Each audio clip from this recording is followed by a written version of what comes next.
ಆತ್ಮೀಯ ವಿದ್ಯಾರ್ಥಿಗಳೇ ಹಾಗೂ ಸ್ಪರ್ಧಾರ್ಥಿಗಳೇ, ನೀವು ಇತ್ತೀಚಿನ ದಿನಗಳಲ್ಲಿ ಯಾವುದೇ ಸ್ಪರ್ಧಾತ್ಮಕ ಪರೀಕ್ಷೆಗಳನ್ನು ತೆಗೆದುಕೊಂಡರೂ ಕೂಡ ಅದರಲ್ಲೂ ಬಹಳ ಮುಖ್ಯವಾಗಿ SDA ಮತ್ತು FDA ಪರೀಕ್ಷೆಗಳಿಗೆ ಸಾಮಾನ್ಯ ಕನ್ನಡ ಅನ್ನುವಂಥ ಪತ್ರಿಕೆ ಇರುತ್ತೆ. ಸಾಮಾನ್ಯವಾಗಿ 18 ವರ್ಷ ತುಂಬಿದ PUC ಆದಂಥ ಎಲ್ಲ ವಿದ್ಯಾರ್ಥಿಗಳು ಕೂಡ SDA ಪರೀಕ್ಷೆಯನ್ನು ತೆಗೆದುಕೊಂಡಿರ್ತಾರೆ. ನಮಗೆ SDA ಪರೀಕ್ಷೆಯನ್ನು ತೆಗೆದುಕೊಂಡಂಥ ಸಂದರ್ಭದಲ್ಲಿ ಕನ್ನಡ ತಾನೇ ಸಾಮಾನ್ಯ ಕನ್ನಡ ಸುಲಭವಾಗಿ ಬರೀಬೋದು ಅನ್ನುವಂಥ ನಂಬಿಕೆ ಕೂಡ ಇರುತ್ತೆ. ಅದು ಒಳ್ಳೆಯದು ಕೂಡ. ಆದರೂ ಕೂಡ ಈ ವ್ಯಾಕರಣ ಅಂತ ಬಂದಾಗ ಕನ್ನಡದ ವ್ಯಾಕರಣ, ಕನ್ನಡದ ಭಾಷೆಗೆ ಸಂಬಂಧಪಟ್ಟಂತೆ ಸಾಹಿತ್ಯ ಮತ್ತು ಸಂಸ್ಕೃತಿಗೆ ಸಂಬಂಧಪಟ್ಟಂಥ ಪತ್ರಿಕೆ ಇರೋದರಿಂದ ಅದಕ್ಕೆ ಸಂಬಂಧಿಸಿದಂತೆ ಒಂದಿಷ್ಟು ವಿಡಿಯೋಗಳನ್ನು ನಾನು ಈ ಒಂದು ಸರಣಿ ವಿಡಿಯೋಗಳನ್ನು ಮಾಡ್ತಾ ಇದ್ದೀನಿ. ವಿದ್ಯಾರ್ಥಿಗಳೇ, ಸರ್ಕಾರಿ ಪ್ರಥಮ ದರ್ಜೆ ಕಾಲೇಜು BD ಇದು ಪ್ಲೇಸ್ಮೆಂಟ್ ಸೆಲ್ ನಮ್ಮ ವಿದ್ಯಾರ್ಥಿಗಳಿಗೆ ಮತ್ತು ಕರ್ನಾಟಕದ ಎಲ್ಲ ವಿದ್ಯಾರ್ಥಿ ಸ್ಪರ್ಧಾರ್ಥಿಗಳಿಗೂ ಕೂಡ ಅನುಕೂಲವಾಗಲಿ ಅನ್ನೋ ದೃಷ್ಟಿಯಿಂದ ಈ ವಿಡಿಯೋಗಳನ್ನು ನಾವು ಮಾಡ್ತಾ ಇದ್ದೇವೆ. ನಾನು ತಿಪ್ಪೇಶ್ B, MA ಕನ್ನಡ ಸಹಾಯಕ ಪ್ರಾಧ್ಯಾಪಕನಾಗಿ ಕೆಲಸ ನಿರ್ವಹಿಸ್ತಾ ಇದ್ದೀನಿ. ನಮ್ಮ ವಿದ್ಯಾರ್ಥಿಗಳಿಗೆ ನಾವು ಪ್ಲೇಸ್ಮೆಂಟ್ ಸೆಲ್ ಅಡಿಯಲ್ಲಿ ಅನೇಕ ಕಾರ್ಯಕ್ರಮಗಳನ್ನು ಹಮ್ಮಿಕೊಂಡ್ವಿ. ಅದರಲ್ಲೂ ಕನ್ನಡದ ವಿಷಯದ ಬಗ್ಗೆ, ಅದರಲ್ಲೂ ಭಾಳ ಮುಖ್ಯವಾಗಿ ಕನ್ನಡ ವ್ಯಾಕರಣವನ್ನು ಸುಲಭವಾಗಿ, ಬಹಳ ಮುಖ್ಯ, ನಾನು ಒತ್ತಿ ಹೇಳ್ತೀನಿ, ಬಹುತೇಕ ವ್ಯಾಕರಣವನ್ನು ಕಲಿಯುವ ವಿಧಾನ ಹೇಗೆ ಅಂತ ಹೇಳಿದ್ರೆ ಒಂದಿಷ್ಟು ಸೂತ್ರಗಳನ್ನು ಬಾಯ್ಪಾಠ ಮಾಡಿಸುವುದು ಮತ್ತು ಅದಕ್ಕೆ ಒಂದಿಷ್ಟು ಉದಾಹರಣೆಗಳನ್ನು ಕೊಡುವಂಥ ಪ್ರಕ್ರಿಯೆ ನಡೆಯುತ್ತೆ. ಇದು ಹೇಗಿರುತ್ತೆ ಅಂತ ಹೇಳಿದ್ರೆ ಒಂದು ರೀತಿ ಕಂಠಪಾಠದ ಮೆಥಡ್ ಆಗಿರುತ್ತೆ ಅಥವಾ ಬಾಯ್ಪಾಠ ಮಾಡಿಕೊಳ್ಳೋದು. ಇದು ಪರೀಕ್ಷೆಗೆ ಯಾವುದೇ ರೀತಿಯಂಥ ಉಪಯೋಗಕ್ಕೆ ಬಾರದೇ ಹೋಗುತ್ತೆ ಒಂದೊಂದು ಸಾರಿ. ಹಾಗಂತ ನಮಗೆ ಕಂಠಪಾಠ ಇರಲೇಬಾರ್ದ ಅಂತಂದರೆ ಇಲ್ಲ.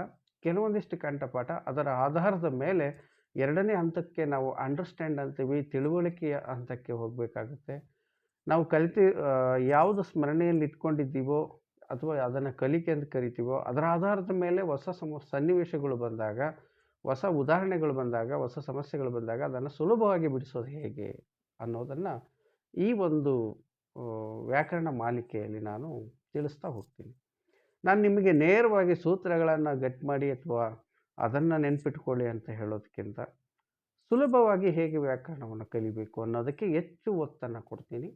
ಯಾಕೆಂತ ಹೇಳಿದ್ರೆ ಇವತ್ತು ನಮಗೆ ವ್ಯಾಕರಣ ಅಂತಂದರೆ ಇವತ್ತು ಕಲಿತದ್ದು ನಾಳೆವರೆಗೆ ನೆನಪಿರುತ್ತೆ, ಇನ್ನೊಂದು ವಾರ ಆದರೆ ನೆನಪಿರೋಲ್ಲ, ಆ ಒಂದು ಪರಿಸ್ಥಿತಿ ಇದೆ.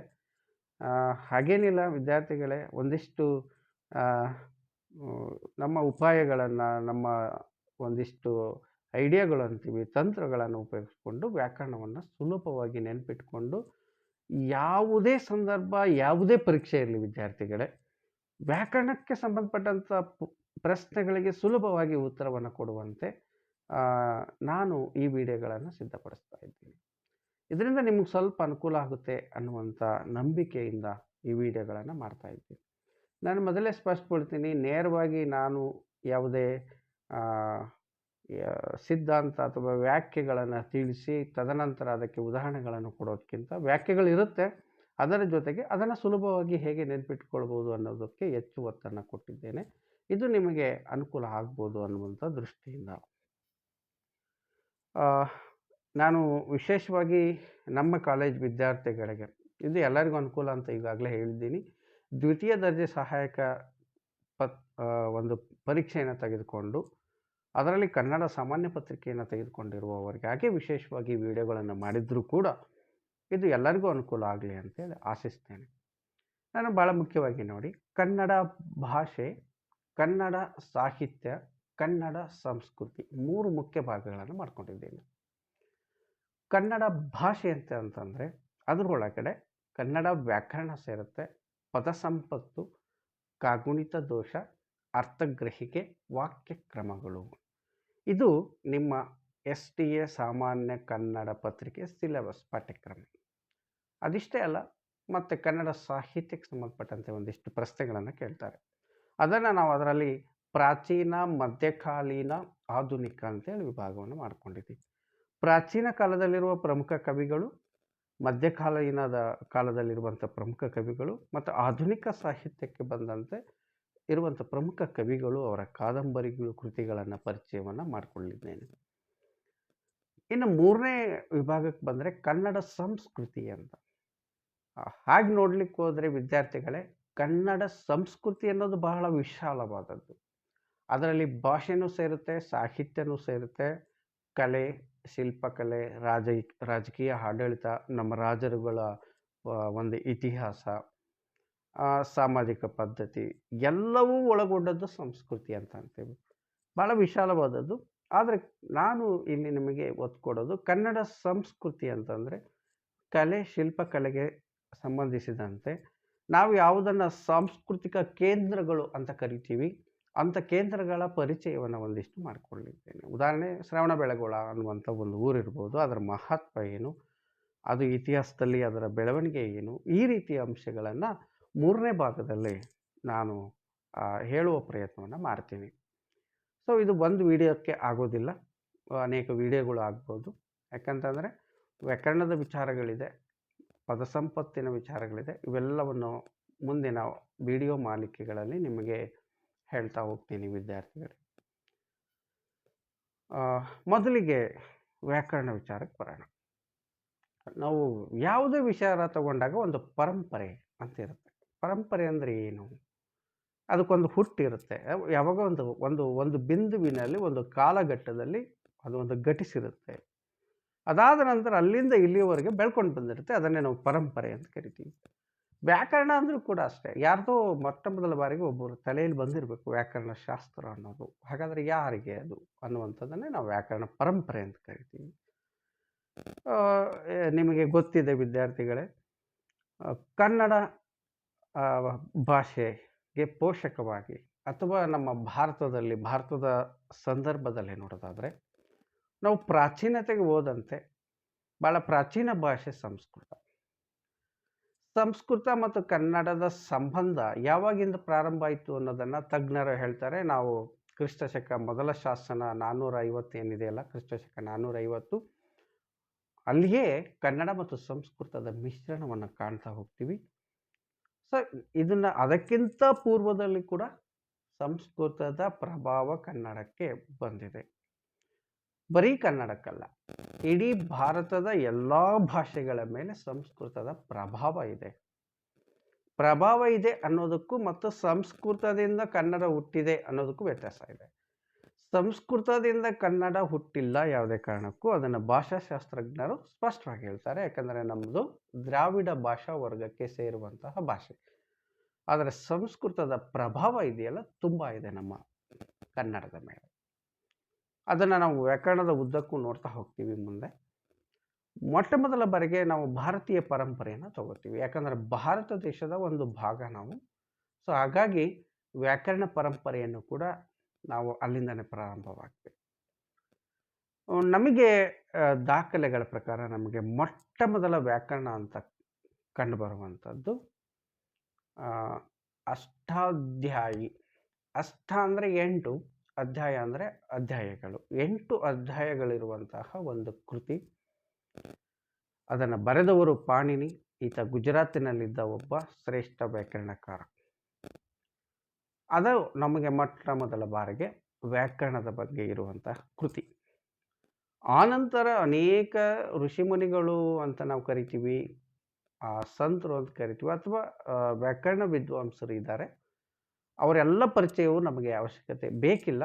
ಹಾಗಾಗಿ ನಾನು ಮೊಟ್ಟ ಮೊದಲ ಒಂದು ಕೃತಿಯಾದಂಥ ಅಷ್ಟಾಧ್ಯಾಯಿ ಬಗ್ಗೆ ಒಂದಿಷ್ಟು ಹೇಳಲೇಬೇಕು. ಯಾಕೆಂದರೆ ಅಷ್ಟಾಧ್ಯಾಯಿ 8 ಅಧ್ಯಾಯ ಒಳಗೊಂಡಂಥ ಈ ಅಷ್ಟಾಧ್ಯಾಯಿ ಇದೆಯಲ್ಲ, ಇದರ ದಟ್ಟವಾದ ಪ್ರಭಾವ ಭಾರತೀಯ ಉಳಿದ ಭಾಷೆಗಳ ಮೇಲೂ ಕೂಡ ಆಗಿದೆ. ಎಷ್ಟು ಪ್ರಭಾವ ಆಗಿದೆ ಅಂತಂದರೆ, ನಮ್ಮ ವ್ಯಾಕರಣಕಾರರು ಕೂಡ 8 ಅಧ್ಯಾಯಗಳನ್ನೇ ಇಟ್ಕೊಂಡು ಬಂದಿದ್ದಾರೆ. ಅದನ್ನು ಬದಲಾಯಿಸಕ್ಕೆ ಹೋಗಿಲ್ಲ ಅನ್ನೋಂಥದ್ದನ್ನು ನೋಡ್ತಾ ಹೋಗ್ತೀವಿ. ಸೊ ಒಂದು ಶ್ರೇಷ್ಠ ಕೃತಿ ಹೊರಗೆ ಬಂದಾಗ ಅದರ ಪ್ರಭಾವದಿಂದ ಯಾರೂ ಕೂಡ ತಪ್ಪಿಸ್ಕೊಳ್ಳೋದಿಲ್ಲ ಅನ್ನೋದಂತ ನೋಡ್ತೀವಿ ವಿದ್ಯಾರ್ಥಿಗಳು. ಸೊ ಹಾಗಾಗಿ ಅಷ್ಟಾಧ್ಯಾಯಿ ಅದ್ರ ಬಗ್ಗೆ ಒಂದಿಷ್ಟು ಮಾತುಗಳನ್ನು ಹೇಳ್ತಾ, ಆನಂತರ ಸಂಸ್ಕೃತದಲ್ಲಿ ಅನೇಕ ವ್ಯಾಕರಣ ಗ್ರಂಥಗಳು ಬಂದಿದೆ. ಅಷ್ಟೇಕೆ ವ್ಯಾಕರಣವನ್ನು ವೇದದ ಒಂದು ಅಂಗ, ವೇದಾಂಗ ಅಂತ ಕರಿತಿದ್ರು. 16 ಅಂಗಗಳು, 12 ಅಂಗಗಳಲ್ಲಿ ವ್ಯಾಕರಣ ಕೂಡ ಒಂದಿತ್ತು. ವೇದಗಳನ್ನು ನೀವು ಓದಬೇಕಂದ್ರೆ ಮೊದಲು ವ್ಯಾಕರಣ, ಅದಕ್ಕೆ ಸಂಬಂಧಪಟ್ಟಂಥ ಛಂದಸ್ಸು, ಅಲಂಕಾರ ಎಲ್ಲವನ್ನು ತಿಳ್ಕೊಳ್ಬೇಕು ಅನ್ನುವಂಥ ಒಂದು ವಿಷಯ ಇತ್ತು. ಸೊ ಹಾಗಾಗಿ ನಮ್ಮಲ್ಲಿ ವ್ಯಾಕರಣ ಪರಂಪರೆ, ವ್ಯಾಕರಣಕ್ಕೆ ತುಂಬ ಒತ್ತು ಕೊಟ್ಟಿದ್ದರು ಅನ್ನೋದನ್ನು ನೋಡ್ಬೋದು. ವಿಶ್ವದಲ್ಲಿ ನೋಡೋದಾದರೆ ಬಹುತೇಕ ವಿಶ್ವದಲ್ಲೇ ಮೊದಲ ವ್ಯಾಕರಣ ಗ್ರಂಥ ಅಷ್ಟಾಧ್ಯಾಯಿ ಅಂತ ಹೇಳ್ತಾ, ತದನಂತರ ನಮ್ಮ ಕನ್ನಡ ಪರಂಪರೆಗೆ ಬರೋಣ. ಕನ್ನಡ ವ್ಯಾಕರಣ ಅನ್ನೋದನ್ನು, ಮತ್ತು ಇದಕ್ಕೂ ಒಂದು ಹುಟ್ಟು ಬೆಳವಣಿಗೆ ಇರಬೇಕಲ್ಲ, ಹಾಗಾದರೆ ಮೊಟ್ಟ ಮೊದಲ ವ್ಯಾಕರಣ ಯಾರು ಬರೆದ್ರು ಅನ್ನೋದೊಂದು ಪ್ರಶ್ನೆ ನಿಮಗಿರುತ್ತಲ್ಲ ವಿದ್ಯಾರ್ಥಿಗಳೇ. ಸೊ ಅದಕ್ಕೆ ನೋಡೋಣ. ಇದ್ರ ಬಗ್ಗೆನೂ ಕೂಡ ಪ್ರಶ್ನೆಗಳಿರುತ್ತೆ ಒಂದೊಂದು ಸಾರಿ. ನಿಮಗೀಗಾಗಲೇ ಗೊತ್ತಿದೆ, ಕನ್ನಡದ ಮೊಟ್ಟ ಮೊದಲ ಕೃತಿ ಕವಿರಾಜ ಮಾರ್ಗ ಶ್ರೀ ವಿಜಯ.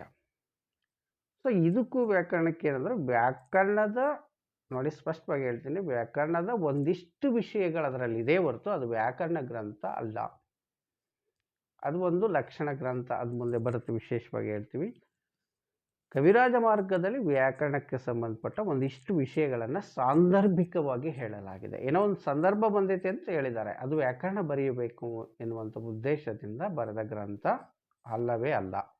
ಹಾಗಾಗಿ ಅದನ್ನು ನಾವು ಮೊಟ್ಟ ಮೊದಲ ವ್ಯಾಕರಣ ಗ್ರಂಥ ಅಂತ ಹೇಳೋದಕ್ಕೆ ಸಾಧ್ಯವೂ ಇಲ್ಲ. ಆದರೆ ಒಂದು ಪ್ರಶ್ನೆಗೆ ಉತ್ತರ ಕೊಡ್ಬೋದು, ವ್ಯಾಕರಣದ ಉಲ್ಲೇಖ ಇರುವ ಗ್ರಂಥ ಅಂತೇಳಿ ಬೇಕಾದ್ರೆ ಮೊಟ್ಟ ಮೊದಲ ಗ್ರಂಥ ಅದನ್ನು ಕರಿಬೋದು ಅನ್ನುವಂಥದ್ದು. ಅದು ಕ್ರಿಸ್ತಶಕ 850ರಲ್ಲಿ ಇತ್ತು, ನಿಮ್ಗಾಗಲೇ ಗೊತ್ತಿದೆ. ಅದಾದ ನಂತರ ನಮಗೆ ಕನ್ನಡದ ವ್ಯಾಕರಣದ ಬಗ್ಗೆ ತಿಳಿದು ಬರುವಂಥ ಒಂದು ಗ್ರಂಥ ಅಂದರೆ ಕರ್ನಾಟಕ ಭಾಷಾಭೂಷಣ, 2ನೇ ನಾಗವರ್ಮ ಬರೆದಂಥದ್ದು, ಕ್ರಿಸ್ತಶಕ 1150, ಅಂದರೆ 12ನೇ ಶತಮಾನ. ಈ 12ನೇ ಶತಮಾನದಲ್ಲಿ ಈ ವ್ಯಕ್ತಿ ಭಾಳ ವಿಶೇಷ ನೋಡಬೇಕು. ಯಾಕಂದರೆ ಸಾಮಾನ್ಯವಾಗಿ ವ್ಯಾಕರಣವನ್ನು ಬರೆದ್ರೆ ಆಯಾ ಭಾಷೆಗಳಿಗೆ ಅನುಕೂಲ ಆಗಲಿ ಅಂತ ಬರಿತೀವಿ. ಈಗ ನಾವು ಕನ್ನಡದ ವ್ಯಾಕರಣವನ್ನು 2ನೇ ನಾಗವರ್ಮ ಬರೆದ್ರೆ ಕನ್ನಡಿಗರಿಗೆ ಅನುಕೂಲ ಆಗಬೇಕು ಅಂತ ಬರಿಬೇಕಿತ್ತು. ಆದರೆ 2ನೇ ನಾಗವರ್ಮ ಏನು ಮಾಡ್ದ ಅಂದರೆ ಕನ್ನಡದ ವ್ಯಾಕರಣವನ್ನು ಸಂಸ್ಕೃತದಲ್ಲಿ ಬರೆದ. ಭಾಳ ವಿಶೇಷ ಇದು. ಇದು ಸಂಸ್ಕೃತದ ಪ್ರಭಾವ, ಆಗಿನ ಕಾಲದ ಪರಿಸ್ಥಿತಿಯನ್ನು ತೋರಿಸುತ್ತೆ. ನಿಮ್ಗೆ ಗೊತ್ತಿರಬೇಕು, ಬ್ರಿಟಿಷರು ನಮ್ಮ ದೇಶಕ್ಕೆ ಬಂದಾಗೂ ಕೂಡ ಇಲ್ಲಿ ಕನ್ನಡ ವ್ಯಾಕರಣವನ್ನು ಮೊದಲು ಇಂಗ್ಲೀಷ್ನಲ್ಲಿ ಬರೆದ್ರು. ಯಾವ ಭಾಷೆ ನಮ್ಮನ್ನು ಆಳ್ವಿಕೆಗೊಳಪಡಿಸುತ್ತೋ ಅದಕ್ಕೆ ಒಂದಿಷ್ಟು ಆ ಶಕ್ತಿ, ಪ್ರಭುತ್ವದ ಶಕ್ತಿ ಇರುತ್ತೆ. ಹಾಗಾಗಿ 2ನೇ ನಾಗವರ್ಮ ತನ್ನ ಕನ್ನಡದ ವ್ಯಾಕರಣವನ್ನು ಕನ್ನಡದಲ್ಲಿ ಬರೆಯಲಿಲ್ಲ, ಅದರಲ್ಲಿ ಬರೆದ ಅಂತ ಹೇಳಿದ್ರೆ ಸಂಸ್ಕೃತದಲ್ಲಿ ಬರೆದ. ಅದು ಕರ್ನಾಟಕ ಭಾಷಾಭೂಷಣ. ಇದಾದ ನಂತರ ಭಾಳ ವಿಶೇಷ ಇನ್ನೊಂದು ಕೃತಿ ಇದೆ, ಶಬ್ದ ಸ್ಮೃತಿ ಅನ್ನುವಂಥದ್ದು. ಇದು ಪೂರ್ತಿ ಒಂದು ಸ್ವತಂತ್ರ ಕೃತಿ ಅಲ್ಲ. ಕಾವ್ಯಾವಲೋಕನ ಅನ್ನುವಂಥ ಕೃತಿ, ಅದನ್ನು ಕೂಡ 2ನೇ ನಾಗವರ್ಮನೇ ಬರೆದಿದ್ದಾನೆ. ಆ ಕಾವ್ಯಾವಲೋಕನ ಕೃತಿಯಲ್ಲಿ ಒಂದು ಭಾಗ, ಕಾವ್ಯಾವಲೋಕನ ಕೃತಿ 3 ಭಾಗ ಇದೆ, ಅದರಲ್ಲಿ ಒಂದು ಭಾಗ ಶಬ್ದ ಸ್ಮೃತಿ. ಇದು ಸಂಪೂರ್ಣ ವ್ಯಾಕರಣಕ್ಕೆ ಸಂಬಂಧಪಟ್ಟ ವಿವರಗಳನ್ನು ಒಳಗೊಂಡಿದೆ. ಹೆಚ್ಚು ಕಮ್ಮಿ ಕನ್ನಡದ ಎಲ್ಲ ವ್ಯಾಕರಣದ ಅಂಶಗಳು ಶಬ್ದ ಸ್ಮೃತಿಯಲ್ಲಿ ಸಿಗುತ್ತೆ. ಇದು ಕನ್ನಡದಲ್ಲಿ ಇದೆ ನೋಡಿ. ಒಬ್ಬನೇ ಕವಿ ಮೊದಲು ಸಂಸ್ಕೃತದಲ್ಲಿ ಕರ್ನಾಟಕ ಭಾಷಾಭೂಷಣ ಬರೆದ, ಅದೇ ಕವಿ ಶಬ್ದ ಸ್ಮೃತಿ ಎನ್ನುವಂತಹ ಒಂದು ಗ್ರಂಥದ ಒಂದು ಭಾಗ, ಅದು ಸ್ವತಂತ್ರ ಗ್ರಂಥ ಅಲ್ಲ, ಅದು ಶಬ್ದ ಸ್ಮೃತಿ ಕಾವ್ಯಾವಲೋಕನದ ಒಂದು ಭಾಗವಾಗಿ ಕನ್ನಡದ ವ್ಯಾಕರಣವನ್ನು ಬರೆದ ಅನ್ನುವಂಥದ್ದು. ಬಹುಶಃ ಆತನ ಬುದ್ಧಿವಂತಿಕೆ ಅಂತ ಕಾಣುತ್ತೆ. ಒಂದು, ಪಂಡಿತರನ್ನು ಮೆಚ್ಚಿಸೋದಕ್ಕೆ ಕರ್ನಾಟಕ ಭಾಷಾಭೂಷಣ ಬರೆದ ಸಂಸ್ಕೃತದಲ್ಲಿ. ನಾನು ಪಂಡಿತ ಅಂತ ತೋರಿಸ್ಕೊಳ್ಬೇಕಾದಂಥ ಅನಿವಾರ್ಯತೆ ಇತ್ತು ಅಂದರೆ ಆವಾಗ ಆತ ಸಂಸ್ಕೃತದಲ್ಲಿ ಸಾಹಿತ್ಯ ರಚನೆ ಮಾಡಲೇಬೇಕಿತ್ತು, ಅದಕ್ಕಾಗಿ ಅದನ್ನು ಬರೆದ. ಇನ್ನು ಕನ್ನಡಿಗರಿಗಾಗಿ ಬರಿಬೇಕಾದ್ರೆ ಅದನ್ನು ಶಬ್ದ ಸ್ಮೃತಿಯಲ್ಲಿ ಆತ ಕೊಟ್ಟ ಅನ್ನುವಂಥದ್ದು ವಿಚಾರಗಳನ್ನು.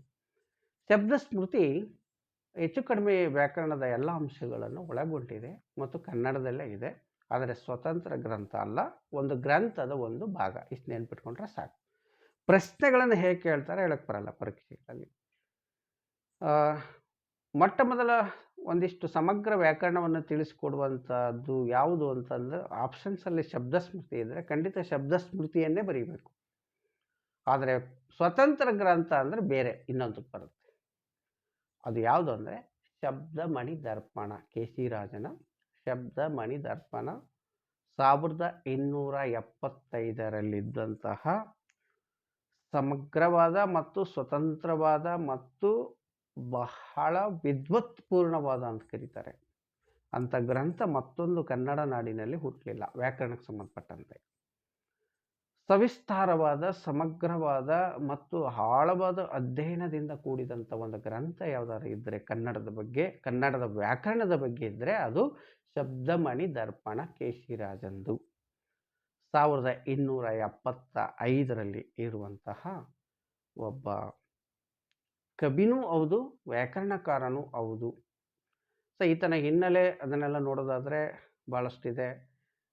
ಭಾಳಷ್ಟು ಒಂದು ಏನಂತ ಹೇಳಿದ್ರೆ ವಿದ್ವತ್ ಅಥವಾ ಕವಿಗಳ ಅಥವಾ ಸಾಹಿತ್ಯ ವಲಯದ ಲೋಕದಲ್ಲಿ ಬಂದಂಥವನು. ಕುಟುಂಬ, ಅವರ ಅಜ್ಜ, ಅವರ ಮಾವ, ಅವರ ಗುರು ಎಲ್ಲರೂ ಕೂಡ ಸಾಹಿತ್ಯದಲ್ಲಿ ಗುರುತಿಸಿಕೊಂಡಂಥವರು.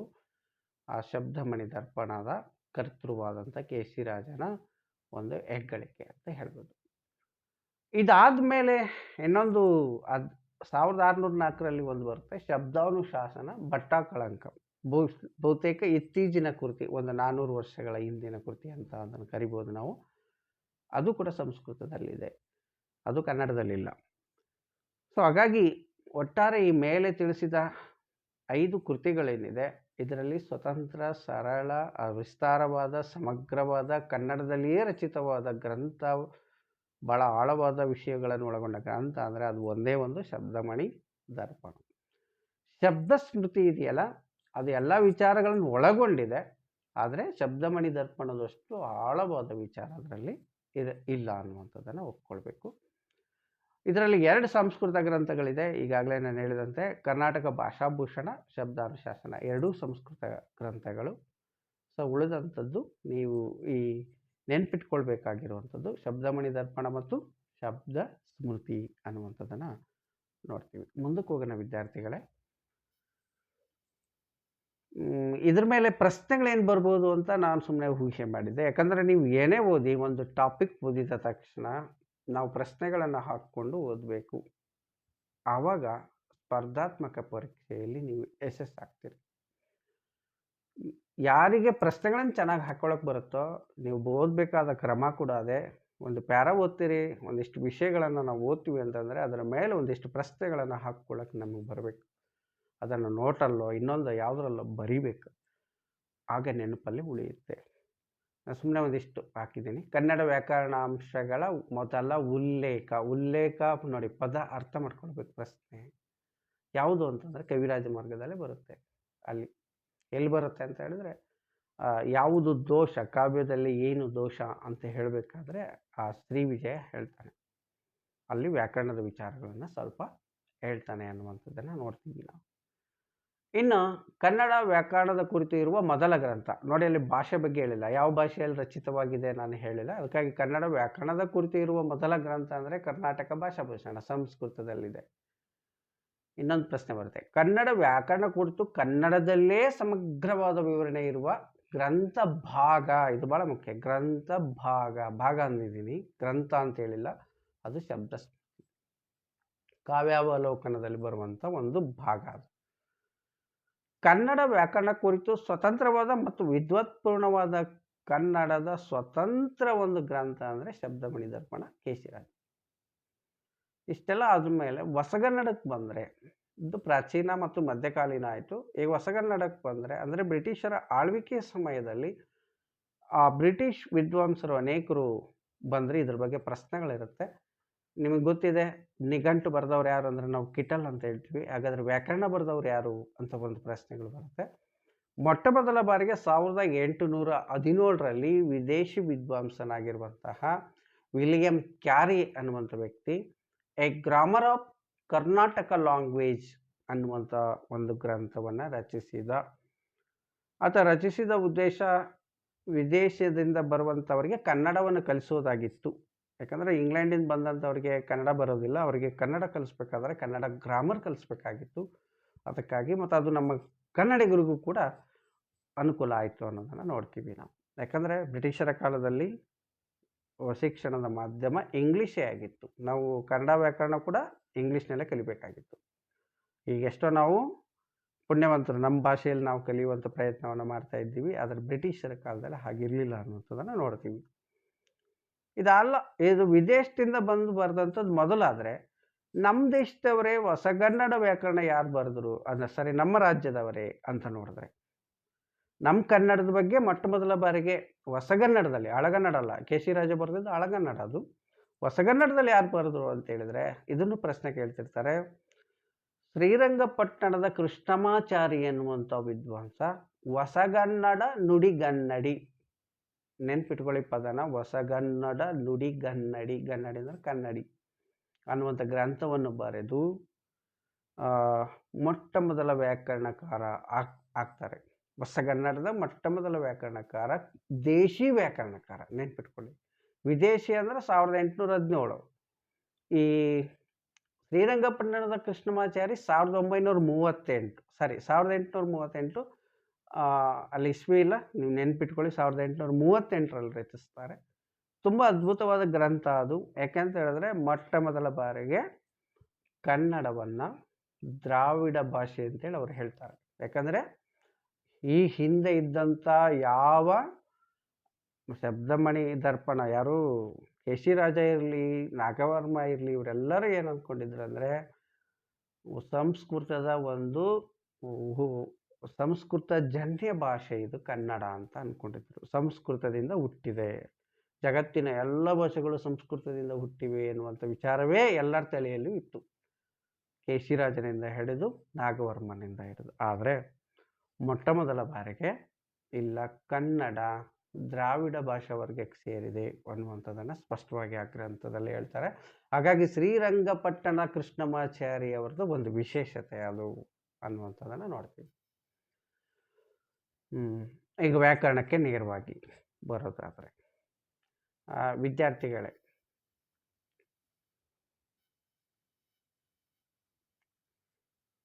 ಒಂದು ವ್ಯಾಕರಣ, ಫಸ್ಟ್ ವ್ಯಾಕರಣ ಅಂದ್ರೇ ಭಾಳ ವಿಶೇಷ.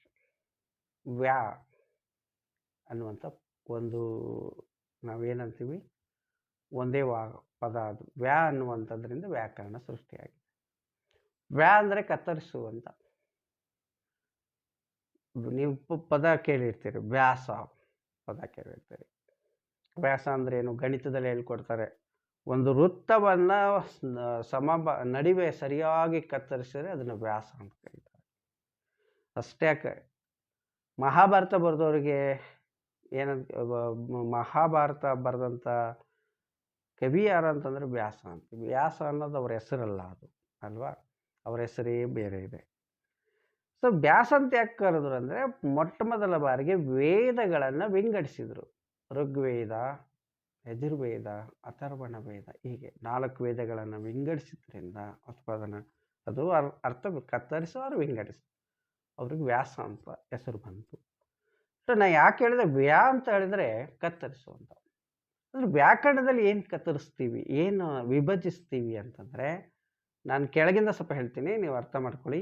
ನಾವು ಸಾಮಾನ್ಯವಾಗಿ ಮಾತಾಡಬೇಕಾದ್ರೆ ವಾಕ್ಯಗಳ ಮುಖಾಂತರ ಮಾತಾಡ್ತೀವಿ ಅಲ್ವಾ ವಿದ್ಯಾರ್ಥಿಗಳೇ. ನಾವು ಮಾತು ಹೇಗಿರುತ್ತೆ ಅಂತ ಹೇಳಿದ್ರೆ ವಾಕ್ಯಗಳ ಮುಖಾಂತರ.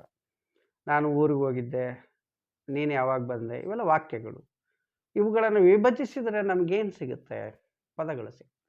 ನೋಡಿ, ನಾನು ಊರಿಗೆ ಹೋಗಿದ್ದೆ, 3 ಪದ ಇದೆ ಅಲ್ವಾ. ನಾನು ಊರಿಗೆ ಹೋಗಿದ್ದೆ ವಿಭಜಿಸಿದಾಗ 3 ಪದಗಳು ಸಿಗುತ್ತೆ. ಸರ್, ಹಾಗೆ ನಾವು ವಾಕ್ಯಗಳನ್ನು ವಿಭಜಿಸಿದಾಗ ಪದಗಳು ಸಿಗುತ್ತೆ, ಪದಗಳನ್ನು ಮತ್ತೆ ವಿಭಜಿಸಿದಾಗ, ಹೌದಾ.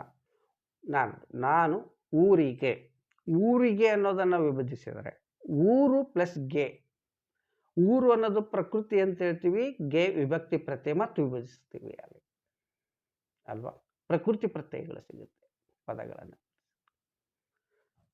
ನಂತರ ಪ್ರಕೃತಿಯನ್ನು ವಿಭಜಿಸಿದರೆ ನೋಡಿ, ಊರು ಅನ್ನೋದನ್ನು ವಿಭಜಿಸಿದರೆ, ಅದನ್ನು ವಿಭಜನೆ, ಅನ್ನುವಂಥ ಅಕ್ಷರ ಸ್ವರ ಇರೋದ್ರಿಂದ ಅದನ್ನು ವಿಭಜನೆ ಮಾಡಕ್ಕೆ ಬರಲ್ಲ. ರು ಅಂತಿದೆ, ರಿ ಅಂತಿದೆ. ಊರಿಗೆ 2ನೇ ಅಕ್ಷರ ರಿ ಇದೆ. ರಾ ವ್ಯಂಜನ ಇ ಅಂತ ಮತ್ತೆ ವಿಭಜಿಸ್ಬೋದು, ಅಲ್ಲಿಗೆ ರಿ ಆಗುತ್ತೆ. ಊರಿಗೆ ಮತ್ತು ಹೀಗೆ ವಿಭಜನೆ ಮಾಡ್ಕೊಂತ ಹೋದಾಗ ನಮ್ಗೆ ಅಕ್ಷರಗಳು ಸಿಗುತ್ತೆ. ವಾಕ್ಯಗಳನ್ನು ವಿಭಜಿಸಿದಾಗ ಪದಗಳು ಸಿಕ್ತು, ಪದಗಳನ್ನು ವಿಭಜಿಸಿದಾಗ ಅಕ್ಷರಗಳು ಸಿಕ್ತು. ಇವೇ ಬಹಳ ಮುಖ್ಯ ವ್ಯಾಕರಣದಲ್ಲಿ. ವ್ಯಾಕರಣದ 3 ಮುಖ್ಯ ಅಂಶಗಳಂದರೆ ಅಕ್ಷರಗಳು, ಪದಗಳು, ವಾಕ್ಯಗಳು. ಯಾವ ಭಾಷೆ, ಬರೀ ಕನ್ನಡ ಅಂತಲ್ಲ, ಇಂಗ್ಲೀಷು, ತಮಿಳು, ಮಲಯಾಳಂ, ಮರಾಠಿ, ನೀವು ಯಾವ ಭಾಷೆ ಇದ್ದರೂ ಈ 3 ಮುಖ್ಯ ಅಂಶಗಳಿರುತ್ತೆ. ಸೊ ಅವುಗಳನ್ನು ಅಧ್ಯಯನ ಮಾಡೋದು. ಏನು ಅಧ್ಯಯನ ಮಾಡೋದು? ಲಕ್ಷಣಗಳಷ್ಟೇ. ಈ ಅಕ್ಷರಗಳ ಲಕ್ಷಣ ಏನು, ಇವುಗಳ ಧ್ವನಿ ಏನು, ಇವುಗಳು ಹೇಗಿರ್ತವೆ, ಪ್ರತ್ಯಯ ಅಂದ್ರೇನು, ಪ್ರಕೃತಿ ಅಂದ್ರೇನು, ಪದಗಳು ಅಂದ್ರೇನು, ವಾಕ್ಯಗಳು ಅಂದ್ರೇನು, ಎಲ್ಲವಕ್ಕೂ ಏನು ಅಂತ ಪ್ರಶ್ನೆ ಹಾಕೊಂಡು ವಿಶ್ಲೇಷಣೆ ಕೊಡೋದೇ ವ್ಯಾಕರಣ. ಮತ್ತು ವ್ಯಾಕರಣ ಕಲ್ತ್ರೆ ಏನು ಉಪಯೋಗ? ಈಗೆಲ್ಲ ಯಾರು ವ್ಯಾಕರಣದ ಬಗ್ಗೆ ಮನಸ್ಸು ಮಾಡಲ್ಲ. ನಮಗೂ ನಿಮಗೂ ಗೊತ್ತಿದೆ ವಿಚಾರ. ಅದೇನೋ ಪರೀಕ್ಷೆಗೆ ನಾವು ಪರೀಕ್ಷಾ ಪೂರ್ತಿಯಾಗಿ ಓದ್ತೀವಿ ವ್ಯಾಕರಣ, ಗಟ್ ಮಾಡಿಬಿಡ್ತೀವಿ. ಪರೀಕ್ಷೆಗಳಲ್ಲಿ ಪ್ರಶ್ನೆಗಳು ಹೇಗೆ ಬರುತ್ತೆ ಅನ್ನೋದು ನಿಮ್ಗೆ ಗೊತ್ತಿದೆ ವಿದ್ಯಾರ್ಥಿಗಳೇ. SLC PUC ಹೇಗೆ ಅಂತಂದರೆ, ನಿಮ್ಮ ಅಭ್ಯಾಸದ ಕೊನೆಗಿರುವಂಥ ಉದಾಹರಣೆಗಳನ್ನು ಕೊಡ್ತಾರೆ. ದೇವಾಲಯ, ಯಾವ ಸಂಧಿ ಹಿಂಗೆ ಕೇಳಿರ್ತಾರೆ. ನಾವೇನು ಮಾಡ್ತೀವಿ, ಎಲ್ಲವನ್ನು ಬರ್ಕೊಂಡು ಗಟ್ ಮಾಡಿಬಿಡ್ತೀವಿ, ಕಂಠಪಾಠ ಮಾಡಿಬಿಡ್ತೀವಿ, ಅಲ್ಲೋ ಪರೀಕ್ಷೆಯಲ್ಲಿ ಬರೆದ್ಬಿಡ್ತೀವಿ, ವ್ಯಾಕರಣದ ಮುಗಿದೋಗುತ್ತೆ. ಈ ಕಂಠಪಾಠ ಇದೆಯಲ್ಲ, ಇದು ಬಹಳ ಅಪಾಯಕಾರಿ. ಹೇಗೆ ವಿಭಜಿಸಬೇಕು ಪದಗಳನ್ನು, ಅಕ್ಷರಗಳನ್ನು, ವಾಕ್ಯಗಳನ್ನು, ಹೇಗೆ ಅರ್ಥಗಳನ್ನು ಕಂಡುಕೊಳ್ಬೇಕು, ಹೇಗೆ ಅನ್ವಯಿಸಿಕೊಳ್ಳಬೇಕು ಅನ್ನುವಂತಹ ಸಾಮಾನ್ಯ ಗ್ರಹಿಕೆಯನ್ನು ಮರ್ತ್ವಿ ಅಂದರೆ ವ್ಯಾಕರಣವನ್ನು ಮರ್ತ್ವಿ ಅಂತ. ಅದು ಯಾವ ಕಾಲಕ್ಕೂ ವ್ಯಾಕರಣ ಬರಲ್ಲ. ತಾತ್ಕಾಲಿಕವಾಗಿ ಪರೀಕ್ಷೆಗೆ ಸ್ಮರಣೆಗೆ ಮಾತ್ರ ಉಳ್ಕೊಳ್ಳುತ್ತೆ. ತದನಂತರ ಮುಂದೆ ಅದೇ ಸನ್ನಿವೇಶಗಳು ಬಂದಾಗ, ಇಂಥ SDA ಪರೀಕ್ಷೆಗಳು ಬಂದಾಗ, FDA ಪರೀಕ್ಷೆಗಳು ಬಂದಾಗ ವ್ಯಾಕರಣ ನಮಗೆ ಕಬ್ಬಿಣದ ಕಡಲೆ ಆಗುತ್ತೆ. ಅನೇಕ ವಿದ್ಯಾರ್ಥಿಗಳು ಇದರಲ್ಲಿ ಅಂಕಗಳನ್ನು ಕಳ್ಕೊಳ್ತಾರೆ. ಅದಕ್ಕಾಗಿ ನಾನು ಸರಳವಾಗಿ ವ್ಯಾಕರಣಗಳನ್ನು ನೆನ್ಪಿಟ್ಕೊಳ್ಳೋ ದೃಷ್ಟಿಯಿಂದ ಈ ವಿಡಿಯೋಗಳನ್ನು ಮಾಡ್ತೀನಿ. ಈಗಾಗಲೇ ನಿಮ್ಗೆ ಹೇಳಿದ್ದೇನೆ, ನಿಮ್ಗೇನು ಕಷ್ಟ ಅನಿಸಿರಬಾರ್ದು ಅನ್ನೋ ಕಾರಣಕ್ಕಾಗಿ. ಸೊ ಹಾಗಾಗಿ ವ್ಯಾಕರಣ ಅಂದ್ರೆ ಏನು ನೋಡಿದ್ವಿ? ವ್ಯಾಕರಣದಲ್ಲಿ 3 ಭಾಳ ಮುಖ್ಯ ಅಂಶ ಯಾವುದೇ ಭಾಷೆ ಇದ್ದಾಗ: ಅಕ್ಷರಗಳು, ಪದಗಳು, ವಾಕ್ಯ. ಅಕ್ಷರಗಳು ಅಂತಂದರೆ ಅದರಲ್ಲಿ ಮತ್ತೆ ಉಪಶೀರ್ಷಿಕೆ, ವರ್ಣಮಾಲೆ ಈಗೆಲ್ಲ ಗೊತ್ತಿರುತ್ತೆ ನಮಗೆ. ಕಾಗುಣಿತ ಗೊತ್ತಿದೆ, ಸಂಯುಕ್ತಾಕ್ಷರಗಳು ಗೊತ್ತಿರುತ್ತೆ. ಪದಗಳು ಅಂದರೆ ಯಾವುದೇ ಭಾಷೆಯಲ್ಲಿ 3 ಪದಗಳಿರ್ತವೆ, 3 ನಮೂನೆ. ಅದನ್ನು ನಾವು ವಿಂಗಡಿಸ್ಬೋದು: ನಾಮಪದಗಳು, ಕ್ರಿಯಾಪದಗಳು, ಅವ್ಯಯಗಳು. 3 ಪದಗಳು, 3 ನಮೂನೆ. ಈ ಪದ ಸಂಪತ್ತು ಅನ್ನೋದು ಬೇರೆ ಚಾಪ್ಟರ್ ಅಲ್ವಾ, ಅದನ್ನು ನಾನು ಅದರಲ್ಲಿ ಸೇರಿಸಿದ್ದೀನಿ ಅಷ್ಟೇ. ಆದರೆ ಒಂದು ಭಾಷೆಯ ಇಡೀ ಎಲ್ಲ ಶಬ್ದಗಳ ಏನದವನ್ನ ಅವನು 3 ಭಾಗ ಮಾಡ್ಬೋದು: ಒಂದು ನಾಮಪದಗಳು, ಕ್ರಿಯಾಪದಗಳು ಮತ್ತು ಅವ್ಯಯಗಳು ಅಂತೇಳಿ. ಅದಾದ ನಂತರ ನಮಗೆ ವಾಕ್ಯಗಳಿಗೆ ಬಂದಾಗ ಸಾಮಾನ್ಯ ವಾಕ್ಯ, ಸಂಯುಕ್ತ, ಮಿಶ್ರ, ಪ್ರಶ್ನಾರ್ಥಕ, ಕ್ರಿಯಾತ್ಮಕ ಮತ್ತು ವೈಷಯಿಕ ಅಂತೇಳಿ ವಿಧಾನಗಳಿದೆ. ಇವುಗಳ ಬಗ್ಗೆ ಸವಿಸ್ತಾರವಾಗಿ ಮುಂದಿನ ಅಧ್ಯಾಯಗಳಲ್ಲಿ ನೋಡ್ತಾ ಹೋಗೋಣ. ಅಕ್ಷರ ಪ್ರಕರಣ ಸುಲಭವಾಗಿದೆ. ಸಾಮಾನ್ಯವಾಗಿ PUC ಹಂತದ SDA ಪರೀಕ್ಷೆ ಬರೆಯೋರಿಗೆ ಅಕ್ಷರ ಪ್ರಕರಣ ಬಹಳ ಸರಳ ಮತ್ತು ಸುಲಭ. ಆದರೂ ಕೂಡ ಅಕ್ಷರ ಅಂದರೆ ಏನು ಅನ್ನೋದು ನಮ್ಮ ಭಾರತೀಯ ಪರಂಪರೆಯಲ್ಲಿ ಅದಕ್ಕೆ ಅಕ್ಷರ ಅಂತ ಹೇಳಿದ್ರೆ, ಕ್ಷರ ಅಂದರೆ ನಾಶ, ಅಕ್ಷರ ಅಂದರೆ ನಾಶವಿಲ್ಲದ್ದು ಅನ್ನೋ ಅರ್ಥದಲ್ಲಿ ಅದಕ್ಕೊಂದು ಬಹಳ ಶ್ರೇಷ್ಠವಾದ ಹೆಸರನ್ನು ಕೊಟ್ಟಿದ್ದಾರೆ. ಪ್ರಕರಣ ಅಂದರೆ ಅಧ್ಯಾಯ ನಮ್ಗೆ ಗೊತ್ತಿದೆ. ಸೊ ಅದರಲ್ಲಿ ಭಾಳ ಮುಖ್ಯವಾಗಿ ಒಂದು ಅಕ್ಷರ 2 ರೂಪದಲ್ಲಿರುತ್ತೆ. ಒಂದು ಬರವಣಿಗೆ ರೂಪದಲ್ಲಿರುತ್ತೆ, ಅದನ್ನು ನಾವು ಚಾಕ್ಷುಷ ಅಂತ ಕರಿತೀವಿ. ಚಕ್ಷು ಅಂದರೆ ಕಣ್ಣು, ನೋಡ್ಬೋದು. ನೀವು ಎಲ್ಲಾರ ಗೋಡೆ ಮೇಲೆ ಬರೆದ್ರೆ ಅದನ್ನು ನೋಡ್ಬೋದು. ನಾವು ಆ ನೋಡುವುದಕ್ಕೆ ಸಾಧ್ಯವಿರುವಂಥ ಭಾಷೆ ಅಥವಾ ಲಿಪಿಯನ್ನು ಚಾಕ್ಷುಷ. ಇನ್ನೊಂದು ಕೇಳ್ಬೋದಷ್ಟೇ. ನೋಡಿ, ನಾನು ಅಂತ ಬರೆದ್ರೆ ಅಲ್ವಾ, ಬೋರ್ಡ್ ಮೇಲೆ ಬರೆದ್ರೆ ಅದನ್ನು ನೀವು ನೋಡ್ತೀರಿ, ನಾನು ಹೇಳಿದ್ರೆ ಕೇಳ್ತೀರಿ. ಕೆಲವು ಲಿಪಿ ಇಲ್ಲ, ಅವು ಬರೀ ಶ್ರಾವಣ ಆಗಿರ್ತವೆ, ಶ್ರವಣ ಭಾಷೆಗಳನ್ನು ಕರಿತೀವಿ. ಚಾಕ್ಷುಷ, ಶ್ರವಣ 2 ರೂಪ ಇರುತ್ತೆ ಅಕ್ಷರಗಳಿಗೆ. ಅಷ್ಟು ನೆನ್ಪಿಟ್ಕೊಂಡ್ರೆ ಸಾಕು. ಈಗ ಉದಾಹರಣೆ ಕೊಡೋದಾದರೆ ಕನ್ನಡ 2ಕ್ಕೂ ಇದೆ, ಚಾಕ್ಷುಷನೂ ಹೌದು, ಶ್ರವಣನೂ. ನಾವು ಬರಿದು ಬರಿತೀವಿ ಮತ್ತು ಕೇಳ್ತೀವಿ ನಾವು ಅಲ್ವಾ. ಆದರೆ ತುಳು ಕೇವಲ ಕೇಳ್ತೀವಿ, ಬರವಣಿಗೆ ಲಿಪಿಯಲ್ಲಿ ಬಂದಿಲ್ಲ ಅಂತ ಹೇಳ್ತಾರೆ. ಇತ್ತೀಚೆಗೆ ಲಿಪಿಯನ್ನು ಕಂಡುಕೊಳ್ಳುವ ಪ್ರಯತ್ನಗಳು ಕೂಡ ಅಲ್ಲಿ ನಡೆದಿದೆ ಅನ್ನುವಂಥದ್ದನ್ನು ನೋಡ್ತೀವಿ. ಹಾಗೆ ನೋಡ್ಲಿಕ್ಕೆ ಹೋದರೆ ಭಾರತದ ಬಹುತೇಕ ಭಾಷೆಗಳಿಗೆ ಲಿಪಿ ಅನ್ನೋದನ್ನು ನಾವು ನಮಗೂ ಕೂಡ ಸ್ವಂತ ಲಿಪಿ ಅನ್ನೋದನ್ನು ತಗೊಂಡಿಲ್ಲ. ನಾವು ಕೂಡ ಬೇರೆ ಒಂದು ಲಿಪಿಯಿಂದ ಪ್ರೇರಿತರಾಗಿ ನಮ್ಮ ಲಿಪಿಯನ್ನು ರೂಢಿಸ್ಕೊಂಡಿದ್ದೀವಿ ಅಂತ ಹೇಳ್ತಾರೆ. ಖರೋಷ್ಠಿ ಲಿಪಿಯಿಂದ ಇಡೀ ಭಾರತದ ಲಿಪಿಗಳು ಅಭಿವೃದ್ಧಿ ಹೊಂದಿವೆ ಅನ್ನುವಂಥದ್ದನ್ನು ಹೇಳ್ತಾರೆ. ಅದು ಮತ್ತೆ ಬೇರೆ ವಿಷಯ, ಭಾಷಾ ವಿಜ್ಞಾನಕ್ಕೆ ಹೋಗಬೇಕಾಗುತ್ತೆ ನಾವು. ಅದನ್ನು ಬಿಟ್ಟು ನಾವೀಗ ಇಲ್ಲಿ ನೋಡೋದಾದರೆ ಅಕ್ಷರ ಪ್ರಕರಣ ಬಂದಾಗ ಭಾಳ ಮುಖ್ಯವಾಗಿ ವರ್ಣಮಾಲೆ. ವಿದ್ಯಾರ್ಥಿಗಳು ಭಾಳ ವರ್ಣ ಅಂದರೆ ಅಕ್ಷರ, ನಿಮ್ಗೆ ಗೊತ್ತಿದೆ. ವರ್ಣ ಅನ್ನೋದ್ರೆ ಇನ್ನೊಂದು ಅರ್ಥ ಇದೆ, ಬಣ್ಣ ಅಂತ. ಬಣ್ಣ ಮತ್ತು ಅಕ್ಷರ ಎರಡೂ ಅರ್ಥ ವರ್ಣ ಅನ್ನೋದಕ್ಕಿದೆ. ಯಾಕೆ ಹೀಗೆ ಬಂತಿದು ಅಂದರೆ, ನಮ್ಮವರ ಕಲ್ಪನೆ ನೋಡಿ ಹೇಗಿದೆ ಅಂತಂದರೆ, ಅಕ್ಷರಗಳನ್ನು ಅವರು ಬಿಳಿ ಬಣ್ಣ ಅಂತ ತಿಳ್ಕೊಂಡಿದ್ದರು. ಬಿಳಿ ಬೋರ್ಡ್ ಮೇಲೆ ನಾವೆಲ್ಲ ಕಪ್ಪು ಬೋರ್ಡ್ ಮೇಲೆ ಚಾಕ್ ಪೀಸಲ್ಲಿ ಬಿಳಿ ಬರೀತೀವಲ್ಲ, ಅದಂತ ಅರ್ಥ ಅಲ್ಲ. ಸೊ ಅಕ್ಷರ ಹುಟ್ಟುವಾಗಲೇ ಅದು ಬಿಳಿ ಬಣ್ಣವಾಗಿ ಹುಟ್ಟುತ್ತೆ ಅನ್ನುವಂಥದ್ದು ಒಂದು ಕಲ್ಪನೆ, ಅದ್ಭುತ. ಯಾಕಂದರೆ ನಮ್ಮಲ್ಲ ಈಗ ನಾವು ವಿದ್ಯೆ, ನೀವೇನು ಅಕ್ಷರಸ್ಥರು ಅಂತೀವಿ ಅದನ್ನು ಒಂದು ದೇವ್ರು ಮಾಡಿದ್ದೀವಿ ನಾವು, ಸರಸ್ವತಿ ಅಂತೀವಿ. ಹಾಗೆ ಈ ಅಕ್ಷರಗಳಿದೆಯಲ್ಲ, ಇದನ್ನು ಬಿಳಿ ಬಣ್ಣ ಅಂತ ಕರಿತಿದ್ರು. ವರ್ಣ ಅಂದರೆ ಬಿಳಿ ಬಣ್ಣ ಅಂತ ಅಷ್ಟೆ. ಬಿಳಿಯನ್ನೇ ಯಾಕೆ ಕೊಟ್ರು ಅಂತ ಹೇಳಿದ್ರೆ, ಅದು ಪವಿತ್ರವಾದದ್ದು, ಶ್ರೇಷ್ಠವಾದದ್ದು. ಸೊ ಹಾಗಾಗಿ ಅದಕ್ಕೊಂದು ಶ್ರೇಷ್ಠವಾದ ಸ್ಥಾನ ವರ್ಣ ಅಂತ ಕೊಟ್ಟಿದ್ದಾರೆ. ಇನ್ನು ಮಾಲೆ ಅಂದರೆ ಗೊತ್ತಿದೆ, ಸರ, ಮಾಲೆ. ದೇವರಿಗೆ ಮಾಲೆ ಮಾಡಿ ಹಾಕ್ತೀವಿ ನಾವು. ಹೇಗೆ ಮಾಲೆ ಮಾಡಿ ಹಾಕ್ತೀವಿ ಅದು ಭಾಳ ಮುಖ್ಯ. ಒಂದು ದೊಡ್ಡ ಹೂವು, ಒಂದು ಚಿಕ್ಕದು, ಒಂದು ಸಣ್ಣದು, ಅಥವಾ ಒಂದು ಕೆಂಪುದು, ಒಂದು ಯಾವ್ಯಾವುದು ಒಂದು ಕ್ರಮ ಇಲ್ಲ ಅಂತ ಹೇಳಿದ್ರೆ, ಪ್ರಮಾಣ ಇಲ್ಲ ಅಂದರೆ ಮಾಲೆ ಕೆಟ್ಟೋಗ್ಬಿಡುತ್ತೆ. ಅದು ನೋಡೋಕ್ಕೆ ಸರಿ ಕಾಣಲ್ಲ ಮಾಲೆ. ಅದಕ್ಕೆ ಮಾಲೆ ಮಾಡೋರು ನೋಡ್ರಿ ಎಷ್ಟು ಕ್ರಮಬದ್ಧವಾಗಿ ಜೋಡಿಸಿರ್ತಾರೆ. ಒಂದಿಷ್ಟು ಬಿಳಿ ಹೂವು ಹಾಕಿದರೆ ಮಧ್ಯೆ ಒಂದಿಷ್ಟು ಕೆಂಪು ಹಾಕ್ತಾರೆ, ಆಮೇಲೆ ಮತ್ತೆ ಬಿಳಿನೋ ಮತ್ತೆ ಹಳದಿ ಹೂವು ಕೆಳಗೊಂದು.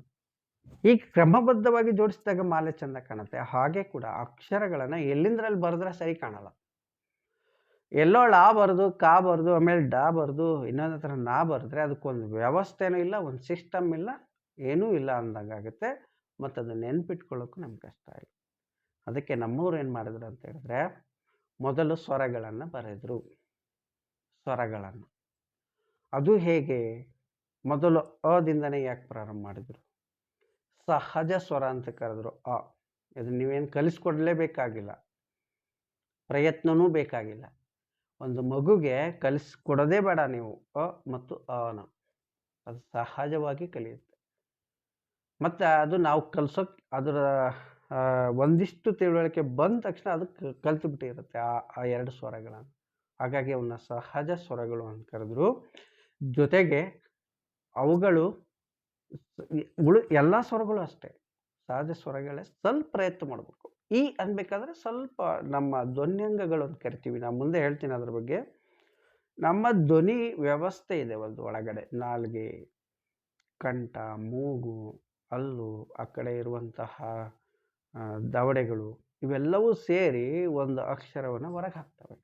ಅಕ್ಷರ ಯಾವುದರಿಂದ? ಗಾಳಿ ಅಷ್ಟೇ, ಧ್ವನಿ ಗಾಳಿ ಬರುವ ರೀತಿ ಅಷ್ಟೇ. ಅದು ಅ ಅಂದಾಗ ಒಂದು ರೀತಿ ಗಾಳಿ ಬರುತ್ತೆ, ಅ ಅಂದಾಗ, ಇ ಅಂದಾಗ, ಹೀಗೆ ಒಂದೊಂದು ರೀತಿಯ ಗಾಳಿ ಹೊರಗೆ ಬರೋದೇ ಅಕ್ಷರಗಳು, ಇನ್ನೇನಲ್ಲ. ಸೊ ಅವು ಎಲ್ಲಿ ಹುಡ್ತಾವೆ, ಎಲ್ಲಿದೆ ಅನ್ನೋದ್ರ ಮೇಲೆ ನಾವು ಅವನ್ನ ವಿಂಗಡಣೆಯನ್ನು ಮಾಡ್ಕೋತೀವಿ ಅಷ್ಟೆ. ಮೊದಲು ಸ್ವರಗಳನ್ನಿಟ್ಟರು, ಆಮೇಲೆ ವ್ಯಂಜನಗಳನ್ನಿಟ್ಟರು, ಆಮೇಲೆ ನಿಮ್ಗೆ ಗೊತ್ತಿದೆ ಯೋಗವಾಹಗಳು ಅಂತ ಇಟ್ಟರು ಅಲ್ವಾ. ಇವನ್ನ ಏನೇ ಮಾಡ್ರಿ, ಸೊ ಅಕ್ಷರಗಳನ್ನು ಒಂದು ಕ್ರಮಬದ್ಧವಾಗಿ ಜೋಡಿಸಿ ಬರೆದ್ರು ಅನ್ನುವಂಥದ್ದನ್ನು ನೋಡ್ತೀವಿ. ಮೊದಲಿಗೆ ಸ್ವರಗಳನ್ನು ಬರೆದ್ರು ಅಲ್ವಾ. ಎಷ್ಟು ಸ್ವರಗಳು ನಿಮಗೆ ಗೊತ್ತಿದೆ? 13. ಮೊದಲು 14 ಇತ್ತು ಹಳೆ ಪುಸ್ತಕಗಳಲ್ಲಿ, ಇತ್ತೀಚೆಗೆ 13. ನೀವು 13 ನೆನ್ಪಿಟ್ಕೊಳ್ಬೇಕು, ಹಳೇದು ಬಿಟ್ಬಿಡಿ. 13 ಸ್ವರಗಳಂತ ಕರಿತೀವಿ.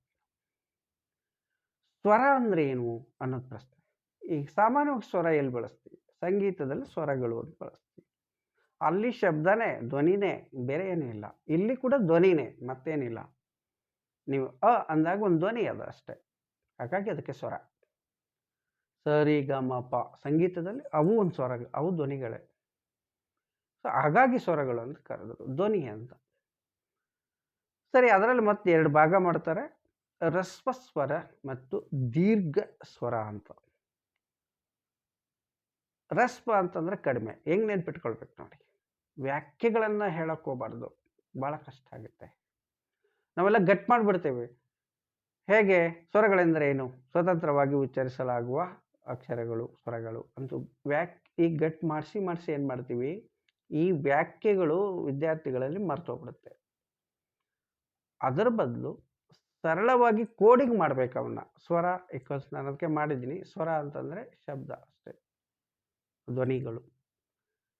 ರಸ್ಪ ಅಂದರೆ ಕಡಿಮೆ. ಮುಂದೆ ಅದನ್ನು ಆ ಒಂದು ನೆನಪಿನಿಂದ ಮುಂದೆ ಅವನ ಸೂತ್ರಗಳನ್ನು ಅವನೇ ಮಾಡ್ಕೋಬೇಕು. ಸೂತ್ರಗಳನ್ನು ಗಟ್ ಮಾಡಬಾರ್ದು. ರಸ್ವ ಅಂದರೆ ಕಡಿಮೆ, ಇಷ್ಟು ತಿಳ್ಕೊಬೇಕಷ್ಟೆ. ರಸ್ವ ಸ್ವರ ಅಂದರೆ ಕಡಿಮೆ ಸ್ವರ. ಕಡಿಮೆ ಸ್ವರ. ಅ ಅಂತ ಹೇಳೋದಕ್ಕೆ ಎಷ್ಟು ಸ್ವರ? ಇದು ಕಡಿಮೆ. ಅ ಅಂತ ಹೇಳಿದರೆ ದೀರ್ಘ. ದೀರ್ಘ ಸ್ವರ ಅಂದ್ರೆ ಏನು? ಹೆಚ್ಚು. ದೀರ್ಘ ಅಂದರೆ ಹೆಚ್ಚು ಅಷ್ಟೇ. ಅಷ್ಟೇ ನೆನ್ಪಿಟ್ಕೊಳ್ಬೇಕು.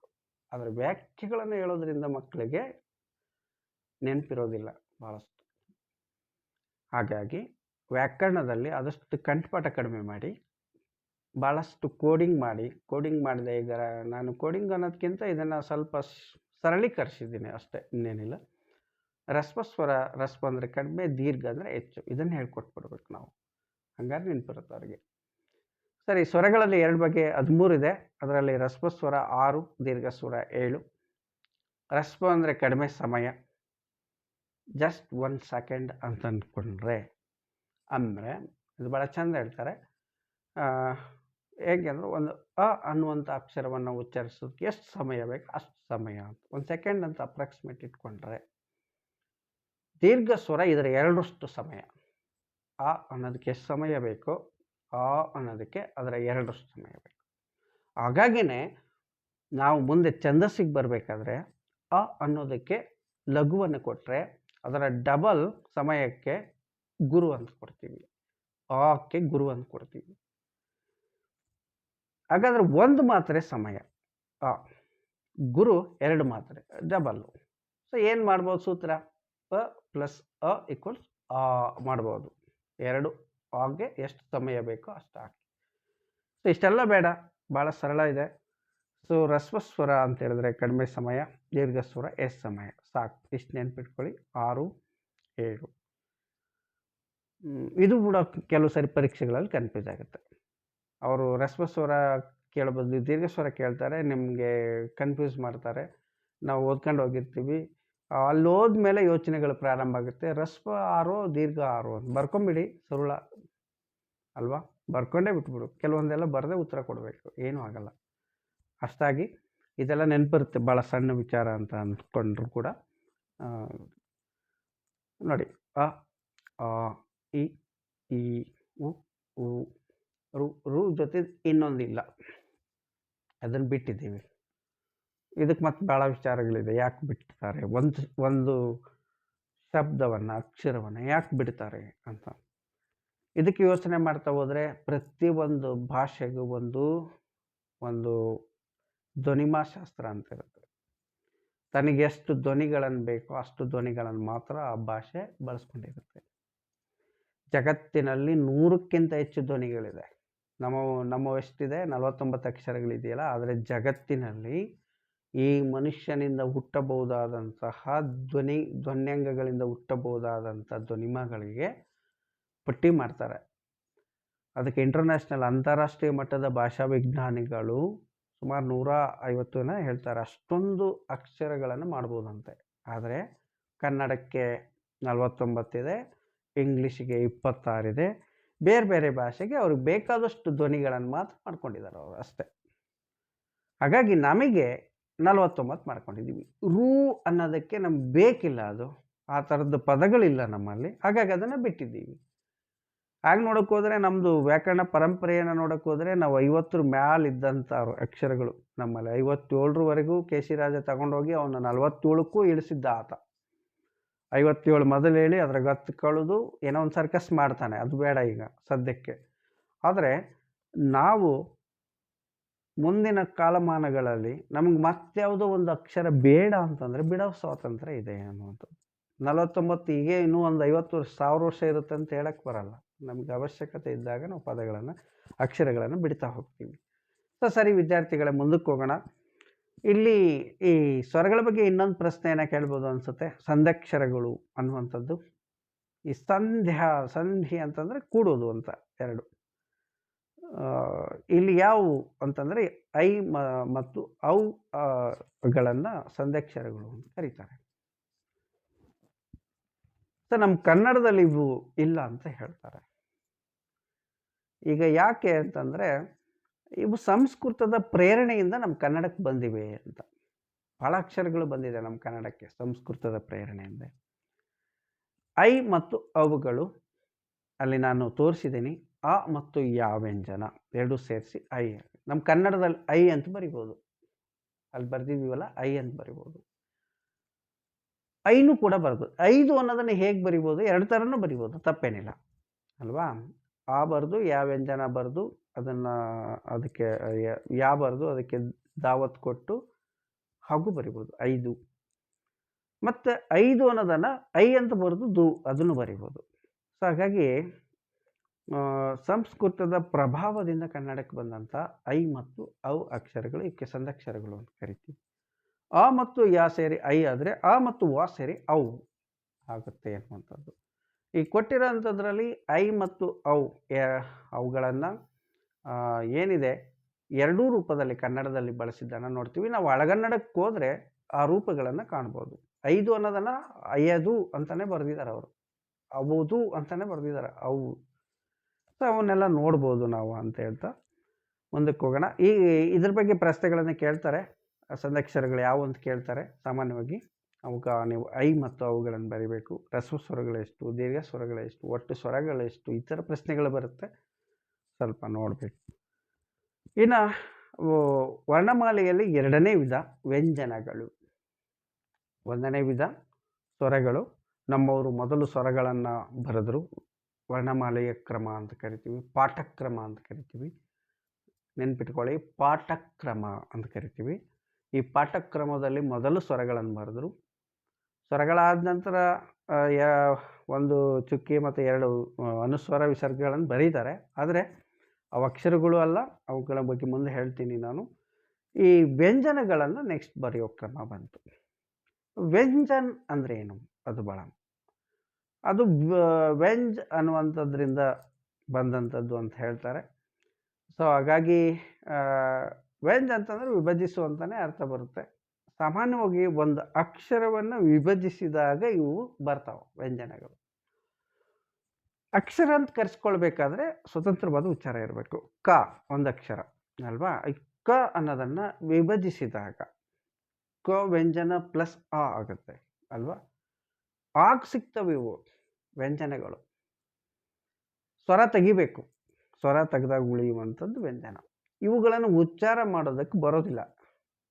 ಹಾಗಾಗಿ ನಮ್ಮ ಕನ್ನಡದಲ್ಲಿ ಎಲ್ಲೂ ಕೂಡ ವ್ಯಂಜನಾಕ್ಷರಗಳ ಬಳಕೆ ಇಲ್ಲ. ನೀವು ಕೇಳ್ಬೋದು ಕಣ್, ಬಾನ್ ಹೀಗಿದೆಯಲ್ಲ ಅಂತೇಳಿ. ಇದು ಸಂಸ್ಕೃತದ ಪ್ರಭಾವದಿಂದ ಬಂದಂಥದ್ದು. ಭಾಳ ಮುಖ್ಯವಾಗಿ ನಮ್ಮಲ್ಲಿ ಬಂದು ಅಂತ ಹೇಳಿದ್ರೆ ಪದದ ಕೊನೆಗೆ ಬರ್ತವೆ ವ್ಯಂಜನಗಳು. ಅವು ಬೇರೆ ಭಾಷೆಯ ಪ್ರಭಾವದಿಂದ ಬಂದಂಥದ್ದು. ನಮ್ಮ ಕನ್ನಡದ ಜಾಯಮಾನದಲ್ಲಿ ವ್ಯಂಜನಾಕ್ಷರಗಳ ಬಳಕೆ ಇಲ್ಲವೇ ಇಲ್ಲ ಅಂತ ಹೇಳ್ಬೋದು ಅನ್ನುವಂಥದ್ದನ್ನು, ವ್ಯಂಜನಾಕ್ಷರದಿಂದ ಆರಂಭವಾಗುವಂಥ ಪದಗಳನ್ನು ನಾವು ಕಾಣೋದಿಲ್ಲ ಅನ್ನುವಂಥದ್ದು. ಇಲ್ಲಿ ವಿದ್ಯಾರ್ಥಿಗಳೇ, ಈ ವ್ಯಂಜನಗಳು ಅಂದರೆ ಏನಂತ ನೋಡಿದ್ವಿ. ಒಂದು ಅಕ್ಷರವನ್ನು ವಿಭಜಿಸಿದ್ರು. ವ್ಯಂಜನ ಅಂದರೆ ವಿಭಜಿಸುವಂತನೂ ಅರ್ಥ ಬರುತ್ತೆ. ಹಾಗಾಗಿ ಸರಿ, ಹಾಗಾದರೆ ವ್ಯಂಜನಗಳನ್ನು ನೋಡಿದ್ವಿ. ವ್ಯಂಜನಗಳು ನಮ್ಮಲ್ಲಿ ಒಟ್ಟು 34 ಇದೆ. ಈಗಾಗಲೇ 13 ಸ್ವರಗಳನ್ನು ನೋಡಿದ್ವಿ, 34 ವ್ಯಂಜನ. ಇಲ್ಲೇ ನೋಡಿ ಪ್ರಶ್ನೆಗಳನ್ನು ಭಾಳಷ್ಟು ಮಿಸ್ಟೇಕ್ ನಾವು ಮಾಡ್ಕೊಳ್ತೀವಿ ವಿದ್ಯಾರ್ಥಿಗಳು. ವ್ಯಂಜನಗಳು ಎಷ್ಟು ಅಂದಾಗ ಕೆಲವರು 25 ಅಂತ ಬರೀತಾರೆ. 25 ಅಲ್ಲ, 34 ಬರೀಬೇಕು ಅಲ್ವಾ? ಅದರಲ್ಲಿ ವರ್ಗೀಯ ವ್ಯಂಜನ ಅಂತಂದಾಗ ನಾವು 25 ಬರೀಬೇಕು. ಅವರ್ಗೀಯ, ವರ್ಗೀಯಕ್ಕೆ ವಿರುದ್ಧ ಪದ ಅವರ್ಗೀಯ, ಅವು 9. ಈಗ ನೋಡ್ತಾ ಹೋಗೋಣ. ವ್ಯಂಜನಗಳಲ್ಲಿ ಮತ್ತೀಗ ನಾವು 2 ಬಗೆಯನ್ನು ಮಾಡಿದ್ವಿ, ವರ್ಗೀಯ ಮತ್ತು ಅವರ್ಗೀಯ ಅಂತ. ವರ್ಗೀಯ ಅಂತಂದರೆ ವರ್ಗ ಪದದಿಂದ ವರ್ಗೀಯ ಬಂದಿದೆ. ವರ್ಗ ಅಂದರೆ ಒಂದು ಗುಂಪು, ಒಂದಿಷ್ಟು ತತ್ವದ ಆಧಾರದ ಮೇಲೆ ಒಂದು ನಿರ್ದಿಷ್ಟವಾದ ಮಾನದಂಡಗಳನ್ನು ಇಟ್ಕೊಂಡು ಒಂದು ಗುಂಪು ಮಾಡುವಂಥದ್ದು. ಸುಮ್ಮನೆ ಹೇಗೋ ಗುಂಪು ಮಾಡುವಂಥದ್ದಲ್ಲ. ಗುಂಪು ಮಾಡಿದರೂ ಅದಕ್ಕೆ ಒಂದು ಆಧಾರ ಇರಬೇಕು. ಯಾಕೆ ಮಾಡಿದ್ರಿ, ಇವನ್ನೇ ಯಾಕೆ ಈ 5 ಅಕ್ಷರನೇ ಯಾಕೆ ಈ ಸಾಲಿಗೆ ಸೇರಿಸಿದ್ರಿ, ಇವನ್ನ ಯಾಕೆ ಉದ್ದ ಸಾಲು ಅಂತ ಕರೆದ್ರಿ, ಅಡ್ಡ ಸಾಲು ಇವೆಲ್ಲ ಬರಬೇಕು. ಅದಕ್ಕೊಂದು ರೀಸನ್ ಇರಬೇಕು. ಆ ಒಂದು ಆಧಾರ ಇಟ್ಕೊಂಡು ಮಾಡುವಂಥದ್ದು ವರ್ಗೀಯ ವ್ಯಂಜನಗಳಾಗತ್ತೆ. ಅವನ್ನ 25 ಇದಾವೆ. ಅವು ಯಾವ ಅಂತ ಗೊತ್ತಿದೆ. ನಾನು ಉದ್ದ ಸಾಲು ಹೇಳ್ತೀನಿ. ಕ ಚ ಟ ತ ಪ ಉದ್ದ ಸಾಲು. ಅಡ್ಡ ಸಾಲು ಅದನ್ನೇ ಹೇಳಿದ್ರೆ ಕ ಖ ಗ ಘ ಞ ಅಲ್ವಾ, ವರ್ಗೀಯ ವ್ಯಂಜನ. ಸೊ ಈಗೂ 5 ಹೀಗೂ 5, 5 × 5 25 ಸರಿಯಾಗಿ ಕ್ರಮಬದ್ಧವಾಗಿ ವರ್ಗ ಮಾಡೋದಕ್ಕೆ ಬರೋದರಿಂದ ವರ್ಗೀಯ ವ್ಯಂಜನ. ಇನ್ನು ಅವರ್ಗೀಯ ವ್ಯಂಜನಗಳನ್ನು ನೆಕ್ಸ್ಟ್ ನೋಡೋಣ.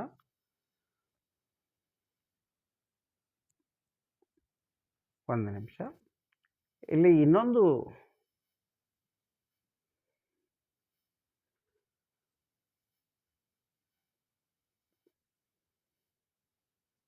ವಿಚಾರನ ನೆನ್ಪಿಟ್ಕೊಳ್ಬೇಕು. ಮತ್ತೆ ವರ್ಗೀಯ ವ್ಯಂಜನದಲ್ಲಿ ಬಗೆ ಇದೆ. ಒಂದು ವ್ಯಂಜನಗಳಲ್ಲಿ 2 ಬಗೆ ಮಾಡಿದ್ವಿ. ವರ್ಗೀಯ ವ್ಯಂಜನದಲ್ಲೇ ಮತ್ತೆ 3 ಬಗೆಯನ್ನು ಮಾಡ್ತಾರೆ. ನಾನು ಅಲ್ಲಿ ಸ್ವಲ್ಪ ಚಿತ್ರದಲ್ಲೇ ಕೊಟ್ಟಿದ್ದೀನಿ. ಈ ತ್ರಿಭುಜಾಕೃತಿಯಲ್ಲಿರುವಂಥ ಅಕ್ಷರಗಳನ್ನು ಅಲ್ಪ ಪ್ರಾಣಗಳು ಅಂತ ಕರಿತೀವಿ. ತ್ರಿಭುಜಾಕೃತಿಯಲ್ಲಿರುವಂಥ ಮೊದಲನೇ ಸಾಲು ಮತ್ತು 3ನೇ ಸಾಲು, ಕ ಚ ಟ ತ ಪ ಮತ್ತು ಗ ಚ ಟ ತ ಪ, ಇವು 5 10 ಅಕ್ಷರಗಳನ್ನು ಅಲ್ಪ ಪ್ರಾಣಗಳು.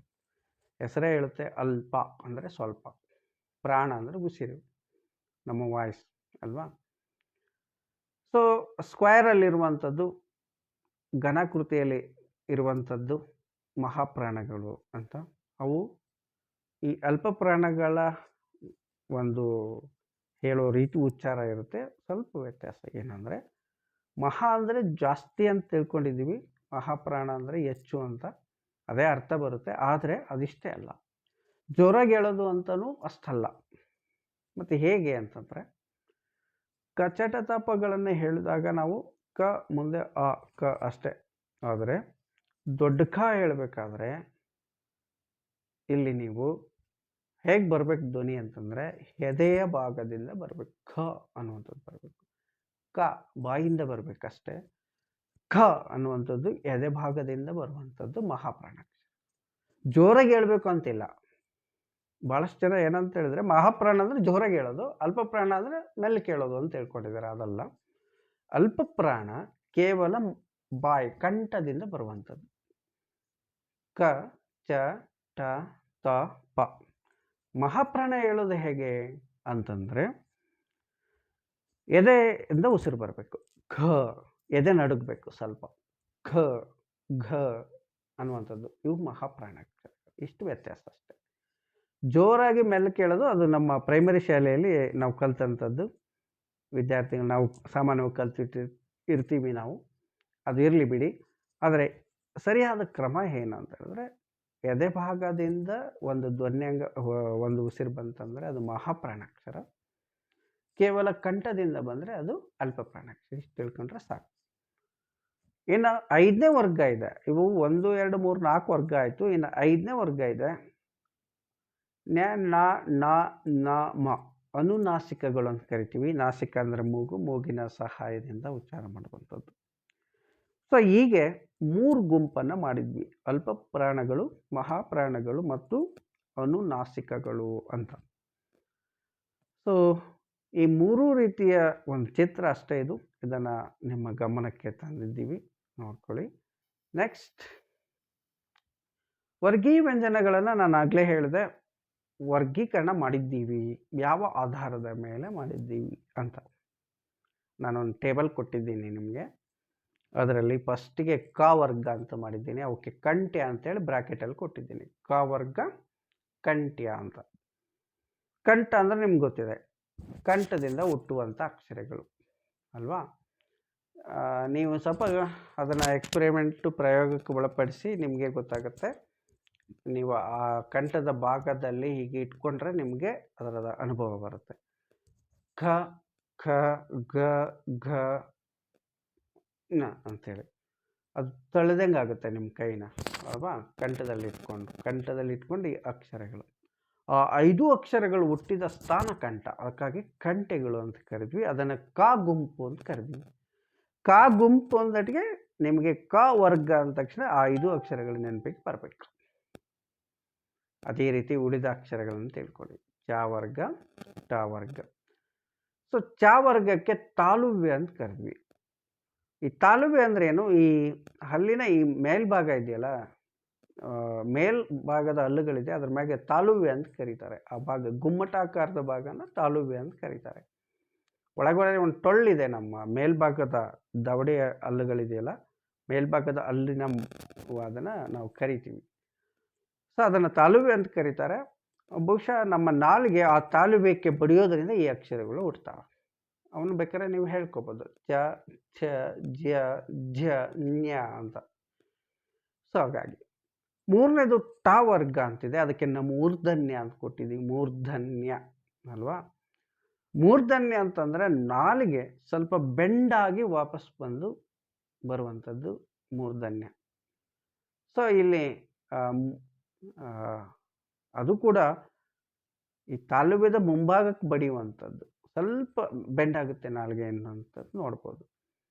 ಟ, ಠ, ಡ, ಢ, ಣ. ಆ ನಾಲ್ಗೆ ಬೆಂಡ್ ಮಾಡಿ ಹೇಳಬೇಕು, ಬಡಿಸ್ಬೇಕು, ಅವಾಗ ಹುಟ್ಟುವಂಥ ಅಕ್ಷರಗಳು. ಅದಕ್ಕಾಗಿ ಆ 5 ಅಕ್ಷರಗಳನ್ನು ಆ ಗುಂಪಲ್ಲಿಟ್ಟಿದ್ದಾರೆ. ಇನ್ನು ತ ವರ್ಗ, ತ, ಥ, ದ, ಧ, ನ ದಂತ್ಯಗಳು ಅಂತ ಕರೆದ್ವಿ. ನಿಮಗೆ ಎಕ್ಸ್ಪೆರಿಮೆಂಟ್ ಮಾಡಿದರೆ ನೆನಪಲ್ಲಿ ಉಳಿಯುತ್ತೆ ಭಾಳ ಚೆನ್ನಾಗಿ. ಯಾವ ಅಕ್ಷರ ಎಲ್ಲಿ ಹುಟ್ಟುತ್ತೆ ಅಂತ ಸುಲಭವಾಗಿ ಹೇಳ್ಬೋದು. ನೀವೇ ಒಂದ್ಸರಿ ನಾವು ಪ್ರಾಯೋಗಿಕವಾಗಿ ಮಾಡ್ಕೋಬೇಕು ಅದನ್ನು. ಎಲ್ಲವೂ ನೋಡಿ ನಾಲ್ಗೆ ಹೋಗಿ ಅಲ್ಲಿಗೆ ಬಡಿಯುವಂಥದ್ದು. ತ, ಥ, ದ, ಧ, ನ. ಇನ್ನು ಕೊನೆ ವರ್ಗ ಓಷ್ಟ್ಯ. ಓಷ್ಟ್ಯ ಅಂದರೆ ತುಟಿ. ಓಷ್ಟ್ಯ ಅಂದರೆ ತುಟಿ. ತುಟಿಗಳು ಸೇರೋದ್ರಿಂದ ಹುಟ್ಟುವಂಥ ಅಕ್ಷರಗಳು ಪ, ಫ, ಬ, ಭ, ಮ. ಸೊ ಹೀಗೆ ಒಂದೊಂದಕ್ಕೂ ಯಾಕೆ ಅಡ್ಡವಾಗಿ, ಅಡ್ಡ ಸಾಲಿಗೆ ಏನು ಕಾರಣ ಮತ್ತು ಅದಕ್ಕೆ ಹೆಸರು ಏನು ಕೊಟ್ಟಿದ್ದೀವಿ ಅಂತ ನೋಡಿದ್ವಿ. ಕ ವರ್ಗ ಅಂತ ಹೆಸರು ಕೊಟ್ಬೇಕಂದ್ರೆ ಫಸ್ಟ್ ಅದು ಬಿಟ್ಟು ಅದು ಲೀಡ್ರ್. ಅದು ಎರಡನೇ ಚ ವರ್ಗಕ್ಕೆ ಚಾನೇ ಲೀಡ್ರು. ಟಿ ವರ್ಗಕ್ಕೆ ಟೀನೇ ಬಾಸ್ ಅಥವಾ ನಾಯಕ. ತ ವರ್ಗಕ್ಕೆ ತ. ಹೀಗೆ ಅದರ ಮೊದಲ ಅಕ್ಷರವನ್ನು ಅದಕ್ಕೆ ಹೆಸರಾಗಿ ಇಟ್ಟಿದ್ದೀವಿ. ಹೀಗೆ ಅಡ್ಡ ಆದಮೇಲೆ ಉದ್ದಕ್ಕೂ ಕೂಡ ಹೆಸರು ಕೊಟ್ಟಿದ್ದೀವಿ. ಉದ್ದಕ್ಕೆ ಏನು ಕೊಟ್ವಿ ಅಂತಂದರೆ ವರ್ಗ 1, 2 ಅಂತ ಕೊಟ್ವಿ. ಅಲ್ಲಿ ಹೆಸರನ್ನು ಹೆಂಗೆ ಕೊಟ್ಟಿದ್ದೀವಿ? ವರ್ಗ 1, ವರ್ಗ 2, ವರ್ಗ 3, ವರ್ಗ 4, ವರ್ಗ 5 ಅಂತ ಕೊಟ್ವಿ. ವರ್ಗ 1 ಅಂದ ತಕ್ಷಣವೇ ನಮಗೆ ನೆನಪಿಗೆ ಬರಬೇಕು, ಉದ್ದಕ್ಕೆ ಕ, ಚ, ಟ, ತ, ಪ, ಸ. ವರ್ಗ 4 ಅಂದರೆ ಘ, ಝ, ಢ, ಧ, ಭ. ವರ್ಗ 3 ಅಂದರೆ ಗ, ಜ, ಡ, ದ, ಭ. ಈಗ ಬರಬೇಕು. ಸೊ ಉದ್ದ ಸಾಲುಗಳಿಗೆ ವರ್ಗ 1, 2, 3 ಅಂತ ಕೊಟ್ವಿ. ಅಡ್ಡ ಸಾಲುಗಳಿಗೆ ಆ ಅಕ್ಷರಗಳ ಮೊದಲ ಒಂದು ಅಕ್ಷರಗಳನ್ನೇ ಅದರ ಹೆಸರಾಗಿ, ಅದರ ನಾಯಕನಾಗಿ ನಾವು ಇಟ್ಟಿದ್ದೀವಿ. ಇವೆಲ್ಲ ಶಾಲೆಗಳಲ್ಲಿ ಶಿಕ್ಷಕರು ನಾವೆಲ್ಲ ಮಾಡುವಂಥದ್ದು. ಆ ಡೆಸ್ಕಿಗೆ ಯಾವ ಹುಡುಗ ಚೆನ್ನಾಗಿರ್ತಾನೆ ಅವನನ್ನು ಫಸ್ಟಿಗೆ ಕೂರಿಸಿ ಅವನನ್ನು ಲೀಡ್ರ್ ಮಾಡ್ತೀವಲ್ಲ, ಸೇಮ್ ಅದೇ ಒಂದು ವ್ಯಾಕರಣಕಾರರು ಕೂಡ ಅದೇ ಮಾಡಿದ್ದಾರೆ. ಇನ್ನವರು ಅದನ್ನು ಕರೆದಿದ್ದಾರೆ ಕವರ್ಗ, ಚವರ್ಗ. ಇದನ್ನು ಭಾಳ ನೆನ್ಪಿಟ್ಕೊಳ್ಬೇಕು. ಮುಂದೆ ಸಂಧಿಗಳನ್ನು ಹೇಳ್ಬೇಕಾದ್ರೆ ಇದು ಬಹಳ ಮುಖ್ಯವಾಗಿ ಬೇಕಾಗುತ್ತೆ. ಯಾಕೆಂತಂದರೆ ಸುಮ್ಮನೆ ಒಂದು ಸೂತ್ರ ಇದೆ ನೋಡಿ ಅಲ್ವಾ? ವರ್ಗ 1ಕ್ಕೆ ವರ್ಗ 3 ಆದೇಶವಾಗಿ ಬರುತ್ತೆ ಅಂತಿದೆ. ವರ್ಗ 1 ಯಾವ ಗೊತ್ತಿರಬೇಕು, ವರ್ಗ 3 ಗೊತ್ತಿರಬೇಕು. ಹಂಗಾದ್ರೆ ಆ ಸೂತ್ರ ಅರ್ಥ ಆಗುತ್ತೆ. ವರ್ಗ 1 ಅಂದರೆ ಕಾಚಾಟ ತಪ. ಕಾಚಾಟ ತಪಗಳ ಜಾಗದಲ್ಲಿ ಗಜಡ ದಬಗಳು ಬಂದರೆ ಅದ್ಯಾವುದು ಒಂದು ಸಂಧಿ ಮುಂದೆ ಹೇಳ್ತೀನಿ. ಸಂಧಿಗಳು ಹೇಳ್ಬೇಕಾದ್ರೆ ಜಸ್ಟ್ ಸಂಧಿ. ನಿಮಗೆ ಈ ಮಾಹಿತಿ ಇದ್ದರೆ ಅದು ಮುಂದಿನ ಮಾಹಿತಿ ಸುಲಭ ಆಗುತ್ತೆ ವಿದ್ಯಾರ್ಥಿಗಳೇ ಅಂತ ಹೇಳ್ತಾ ಮುಂದಕ್ಕೆ ಹೋಗೋಣ. ವರ್ಗೀಯ ವ್ಯಂಜನಗಳಲ್ಲಿ ಮತ್ತೆ ಅದನ್ನು ಈ ಗುಂಪು ಮಾಡಿದ್ವಿ. ಆ ಗುಂಪುಗಳನ್ನು ಯಾವ ಆಧಾರದ ಮೇಲೆ ಮಾಡಿದ್ವಿ ಅಂತ ನೋಡಿದ್ವಿ. ಇನ್ನು ಅವರ್ಗೀಯ ವ್ಯಂಜನಗಳನ್ನು ಯಾಕೆ ಇವನ್ನ 9 ಸಪ್ರೇಟಾಗಿ ಇಟ್ಟರು ಅಂತ ಹೇಳಿದ್ರೆ, ಇವು ಹುಟ್ಟುವ ಸ್ಥಾನ ಸಂಕೀರ್ಣ ಅಂತ ಅಂತಾರೆ. ಅಂದರೆ ಹಿಂದಿನ ವರ್ಗೀಯದಲ್ಲಿ ನಿಶ್ಚಿತವಾಗಿ ಒಂದು ಸ್ಥಾನ ಇತ್ತು, ಕಂಠ ಅಂದರೆ ಕಂಠದಲ್ಲಿ. ಇವಂಗಲ್ಲ, 2-3 ಸ್ಥಾನದ ಸಹಾಯದಿಂದ ಹುಟ್ಟುತ್ತವೆ. ಸಂಕೀರ್ಣ, ಅದಕ್ಕಾಗಿ ಕಾಂಪ್ಲೆಕ್ಸಿಟಿ ಇದೆ. ಅದಕ್ಕೆ ಇವನ್ನ ವರ್ಗಕ್ಕೆ ಸೇರಿಸಲಿಲ್ಲ, ಅವನ್ನ ಇಟ್ಟರು, ಸಪ್ರೇಟಾಗಿ ಇಟ್ಟರು. ಯ ರ ಲ ವ ಶೇ ಶ ಸ ಹ ಳ. ಅದರಲ್ಲಿ ಮತ್ತು ಯ ರ ಲ ವ ಇವುಗಳನ್ನು ಎಣ್ ಅಂತ ಕರೀತಾರೆ. ಮುಂದೆ ಬರುತ್ತೆ ಎಣ್ ಸಂಧಿ ಬಂದಾಗ ಹೇಳ್ತೀನಿ. ಸಂಸ್ಕೃತದಲ್ಲಿ ಕೋಡಿಂಗ್ ಮಾಡ್ತಾರೆ ನೆನ್ಪಿಟ್ಕೊಳ್ಳೋ ಸಲುವಾಗಿ. ಹಿಂದೆಲ್ಲ ಟೆಕ್ಸ್ಟ್ ಬುಕ್ ಇರಲಿಲ್ಲ, ಎಲ್ಲವನ್ನು ಕಂಠಪಾಠ ಮಾಡಬೇಕಾಗಿತ್ತು. ಈಗ ಸುಲಭ ಆಗಲಿ ಅನ್ನೋದಕ್ಕೆ ಆ ಕೋಡಿಂಗ್ ವ್ಯವಸ್ಥೆ ಅವಾಗೇ ಇತ್ತು ಅಲ್ವಾ. ಅನುನಾಸಿಕಗಳು, ನಾಸಿಕದ ಸಹಾಯದೊಂದಿಗೆ 5 ನೆನಪು ಬರ್ಬೇಕು ನಮಗೆ ಅಲ್ವಾ, ಅದು ಕೋಡಿಂಗೇ. ಈ ಕೋಡಿಂಗ್ ಮಾಡುವಂಥ ವ್ಯವಸ್ಥೆ ಹಿಂದನೂ ಇತ್ತು ವ್ಯಾಕರಣದಲ್ಲಿ, ಈಗೂ ಇದೆ. ಕಂಪ್ಯೂಟ್ರಲ್ಲಿ ಅದರ ಬಳಕೆ ಬಹಳಷ್ಟಿದೆ ಅಂತ ನೋಡ್ತೀವಿ. ಅವರ್ಗೀಯ ವ್ಯಂಜನಗಳು 9 ಈಗಾಗಲೇ ಹೇಳಿದ್ವಿ ಅನ್ನುವಂಥದ್ದನ್ನು ನೋಡ್ತೀವಿ. ಸೊ ಈಗ ಮುಂದಕ್ಕೆ ಹೋಗೋಣ. ಯೋಗವಾಹಗಳು, ಇದ್ರ ಬಗ್ಗೆ ಭಾಳ ಪ್ರಶ್ನೆಗಳಿರ್ತವೆ. ಯಾವುದು ಪರೀಕ್ಷೆಯಲ್ಲಿ ಪ್ರಶ್ನೆಗಳನ್ನು ಇಂಥವು ಕೇಳ್ತಾರೆ ಅಂತಂದರೆ ಯಾವುದನ್ನ ನಾವು ಭಾಳ ಸ್ವಲ್ಪ ವಿಶೇಷವಾದ ಅಕ್ಷರಗಳು ಅದ್ರ ಬಗ್ಗೆನೇ ಕೇಳ್ತಾರೆ ಸಾಮಾನ್ಯ. ಯೋಗ ಅಂತಂದರೆ ಭಾಳಷ್ಟು ಸರಿ ಈಗಲೂ ಯೋಗ ಅಂತಾರಾಷ್ಟ್ರೀಯ ಯೋಗ ದಿನ ಮಾಡ್ತೀವಿ. ಅದರ ಅರ್ಥ ಇದರ ಅರ್ಥ ಎಲ್ಲ ಒಂದೇ. ಯೋಗ ಅಂದರೆ ಹೊಂದಿಕೊಂಡು. ಆ ಯೋಗ ದಿನ ಮಾಡಬೇಕಾದ್ರೂ ಹೇಳೋದು ಅಷ್ಟೇ, ಮನಸ್ಸು ಮತ್ತು ದೇಹಗಳ ಹೊಂದಾಣಿಕೆಯೇ ಯೋಗ ಅಂತ ಹೇಳ್ತಾರೆ. ನಾವು ಇಲ್ಲೇನು ಹೊಂದಾಣಿಕೆ ಅಂತಂದರೆ ಒಂದು ಅಕ್ಷರ ಅಲ್ಲ ಅಂತ ಹೇಳ್ತಾರೆ ಇವಕ್ಕೆ. ಒಂದು ಬಿಂದು ಅಂತ ಕರೀತಾರೆ, ಇನ್ನೊಂದು 2 ಬಿಂದು ಇದೆ. ಒಂದು ಅನುಸ್ವಾರ ಅಂತಾರೆ, ಇನ್ನೊಂದು ವಿಸರ್ಗ ಅಂತಾರೆ. ಇವು ಇನ್ನೊಂದು ಅಕ್ಷರದ ಜೊತೆಗೆ ಹೊಂದ್ಕೊಂಡು ಹೋಗ್ತವೆ. ಅದಕ್ಕಾಗಿ ಯೋಗವಾಹಗಳು ಅಂತ ಕರೀತಾರೆ. ಹೆಂಗೆ ಅಂತ ಹೇಳಿದ್ರೆ ಯೋಗ ಅಂದರೆ ಹೊಂದಿಕೊಂಡು, ವಾಹ ಅಂದರೆ ಚಲಿಸೋದು. ವಾಹನ ಪದ ಬಳಸ್ತೀವಿ ನೋಡ್ರಿ, ವಾಹ ಅಂದರೆ ಚಲಿಸಬಹುದು, ಹೋಗೋದು ಅಂತ. ಜೊತೆಗೆ ಬರೋದು, ಹೋಗೋದು ಅಂತ ಅರ್ಥ. ಇವು ಸ್ವರಗಳ ಜೊತೆಗೆ ಮಾತ್ರ ಜೊತೆಗಿರ್ತವೆ, ಇನ್ನು ವ್ಯಂಜನದ ಜೊತೆಗೆ ಬರೋದಿಲ್ಲ ಅನ್ನುವಂಥದ್ದನ್ನು ನಾವು ನೋಡ್ತೀವಿ. ಉದಾಹರಣೆ 2 ಇದಾವೆ ಯೋಗವಾಹಗಳು, ಒಂದು ಅನುಸ್ವಾರ, ಇನ್ನೊಂದು ವಿಸರ್ಗ. ಸೊ ಇದ್ರ ಗುರುತು 0 ಅಂತೀವಿ. ಉದಾಹರಣೆ ಕೊಟ್ಟಿದ್ದೀನಿ ನಾನು, ಕಂದ ಅಂತಿದೆ. ಅದನ್ನು ನೋಡಿ, ಅಲ್ಲಿ ಸ್ವಲ್ಪ ಕಂದ ಅಂತ ನಾವು ಅಂದಾಗ ವ್ಯಂಜನ ಮಾಡ್ಕೊಂಡ್ವಿ, ಪ್ಲಸ್ ಅಂದರೆ ಸ್ವರ ಅದ್ರ ಜೊತೆಗೆ ಬಂತು. ನೀವೆಲ್ಲ ನಮ್ಮ ವರ್ಣಮಾಲೆ ಕಲಿಬೇಕಾದ್ರೆ ಓ ಅವು ಆದಡಿಗೆ ಅಹ ಅಂತ ಇಡ್ತವೆ ಯಾವಾಗೂ. ಯಾಕಂದರೆ ಸ್ವರದ ಜೊತೆಗೆ ಇಡೋರು ಅವನ್ನ. ಮೊದಲನೇ ಸ್ವರ ಆ ಜೊತೆಗೆ ಅವನ್ನ ಇಡೋರು. ಸೊ ಅವನ್ನ ಯಾಕೆ ಇಡೋರು ಅಂತ ಹೇಳಿದ್ರೆ ಸ್ವರದ ಜೊತೆಗೆ ಬರೋದು, ಅವು ವ್ಯಂಜನದ ಜೊತೆಗೆ ಬರೋದಿಲ್ಲ ಅವು.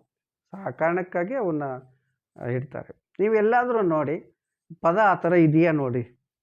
ಈಗ ದ ವ್ಯಂಜನ ಅದ್ರ ಮುಂದೆ 0 ಬರಬೇಕು, ಆ ಬರಬಾರ್ದು. ಹಂಗಿದೆಯಾ ನೋಡಿ, ಇಲ್ಲ, ಹಂಗೆ ಬರೆಯೋಕ್ಕೂ ಬರಲ್ಲ. ಹಾಗಾಗಿ ವ್ಯಂಜನದ ಜೊತೆ ಇವು ಬರೋದಿಲ್ಲ. ನಾ ಇಲ್ಲಿ ಕಂದ ಉದಾಹರಣೆ ಕೊಟ್ಟಾಗ ವ್ಯಂಜನ ಆದಮೇಲೆ ಆ ಕಾದಲ್ಲಿ ಆ ಸ್ವರ ಇದೆ, ಅದಾದ್ಮೇಲೆ 0 ಬಂದಿದೆ. ವ್ಯಂಜನ ಆದ ತಕ್ಷಣ ಸ್ವರ ಬರೋದಿಲ್ಲ. ಹಾಗಾಗಿ ಇವು ಸ್ವರದ ಜೊತೆ ಹೊಂದ್ಕೊಂಡು ಹೋಗ್ತವೆ. ಹೊಂದಿಕೊಂಡು ಪದ ನೋಡಿ, ಯೋಗವಾಹ ಅಂದರೆ ಅದರ ಅರ್ಥ ಹೊಂದಿಕೊಂಡು ಹೋಗ್ತವೆ. ಇನ್ನು ವಿಸರ್ಗ ಇನ್ನೊಂದು, ಅದರ ಚಿಹ್ನೆ ನೀವು ಈಗಾಗಲೇ ಗೊತ್ತಿದೆ ನಿಮಗೆ. ಒಂದು ರೀತಿ 8 ಅಂದರೆ 2 0, ಮೇಲೆ 1 0 ಕೆಳಗೆ 1 0 ಇರುತ್ತೆ. ಸೊ ಅದು ಕೂಡ ಅಷ್ಟೇ, ಇದು ಕೂಡ ಸ್ವರದ ಜೊತೆಗೆ ಮಾತ್ರ ಬರುತ್ತೆ. ಉದಾಹರಣೆ ದುಃಖ ಅಂತ ಕೊಟ್ಟಿದ್ದೀನಿ, ಅಲ್ಲಿ ದ ವ್ಯಂಜನ, ಅದ್ರ ಮುಂದೆ ಇದೆ, ಊದ್ ಮುಂದೆ ಬರುತ್ತೆ.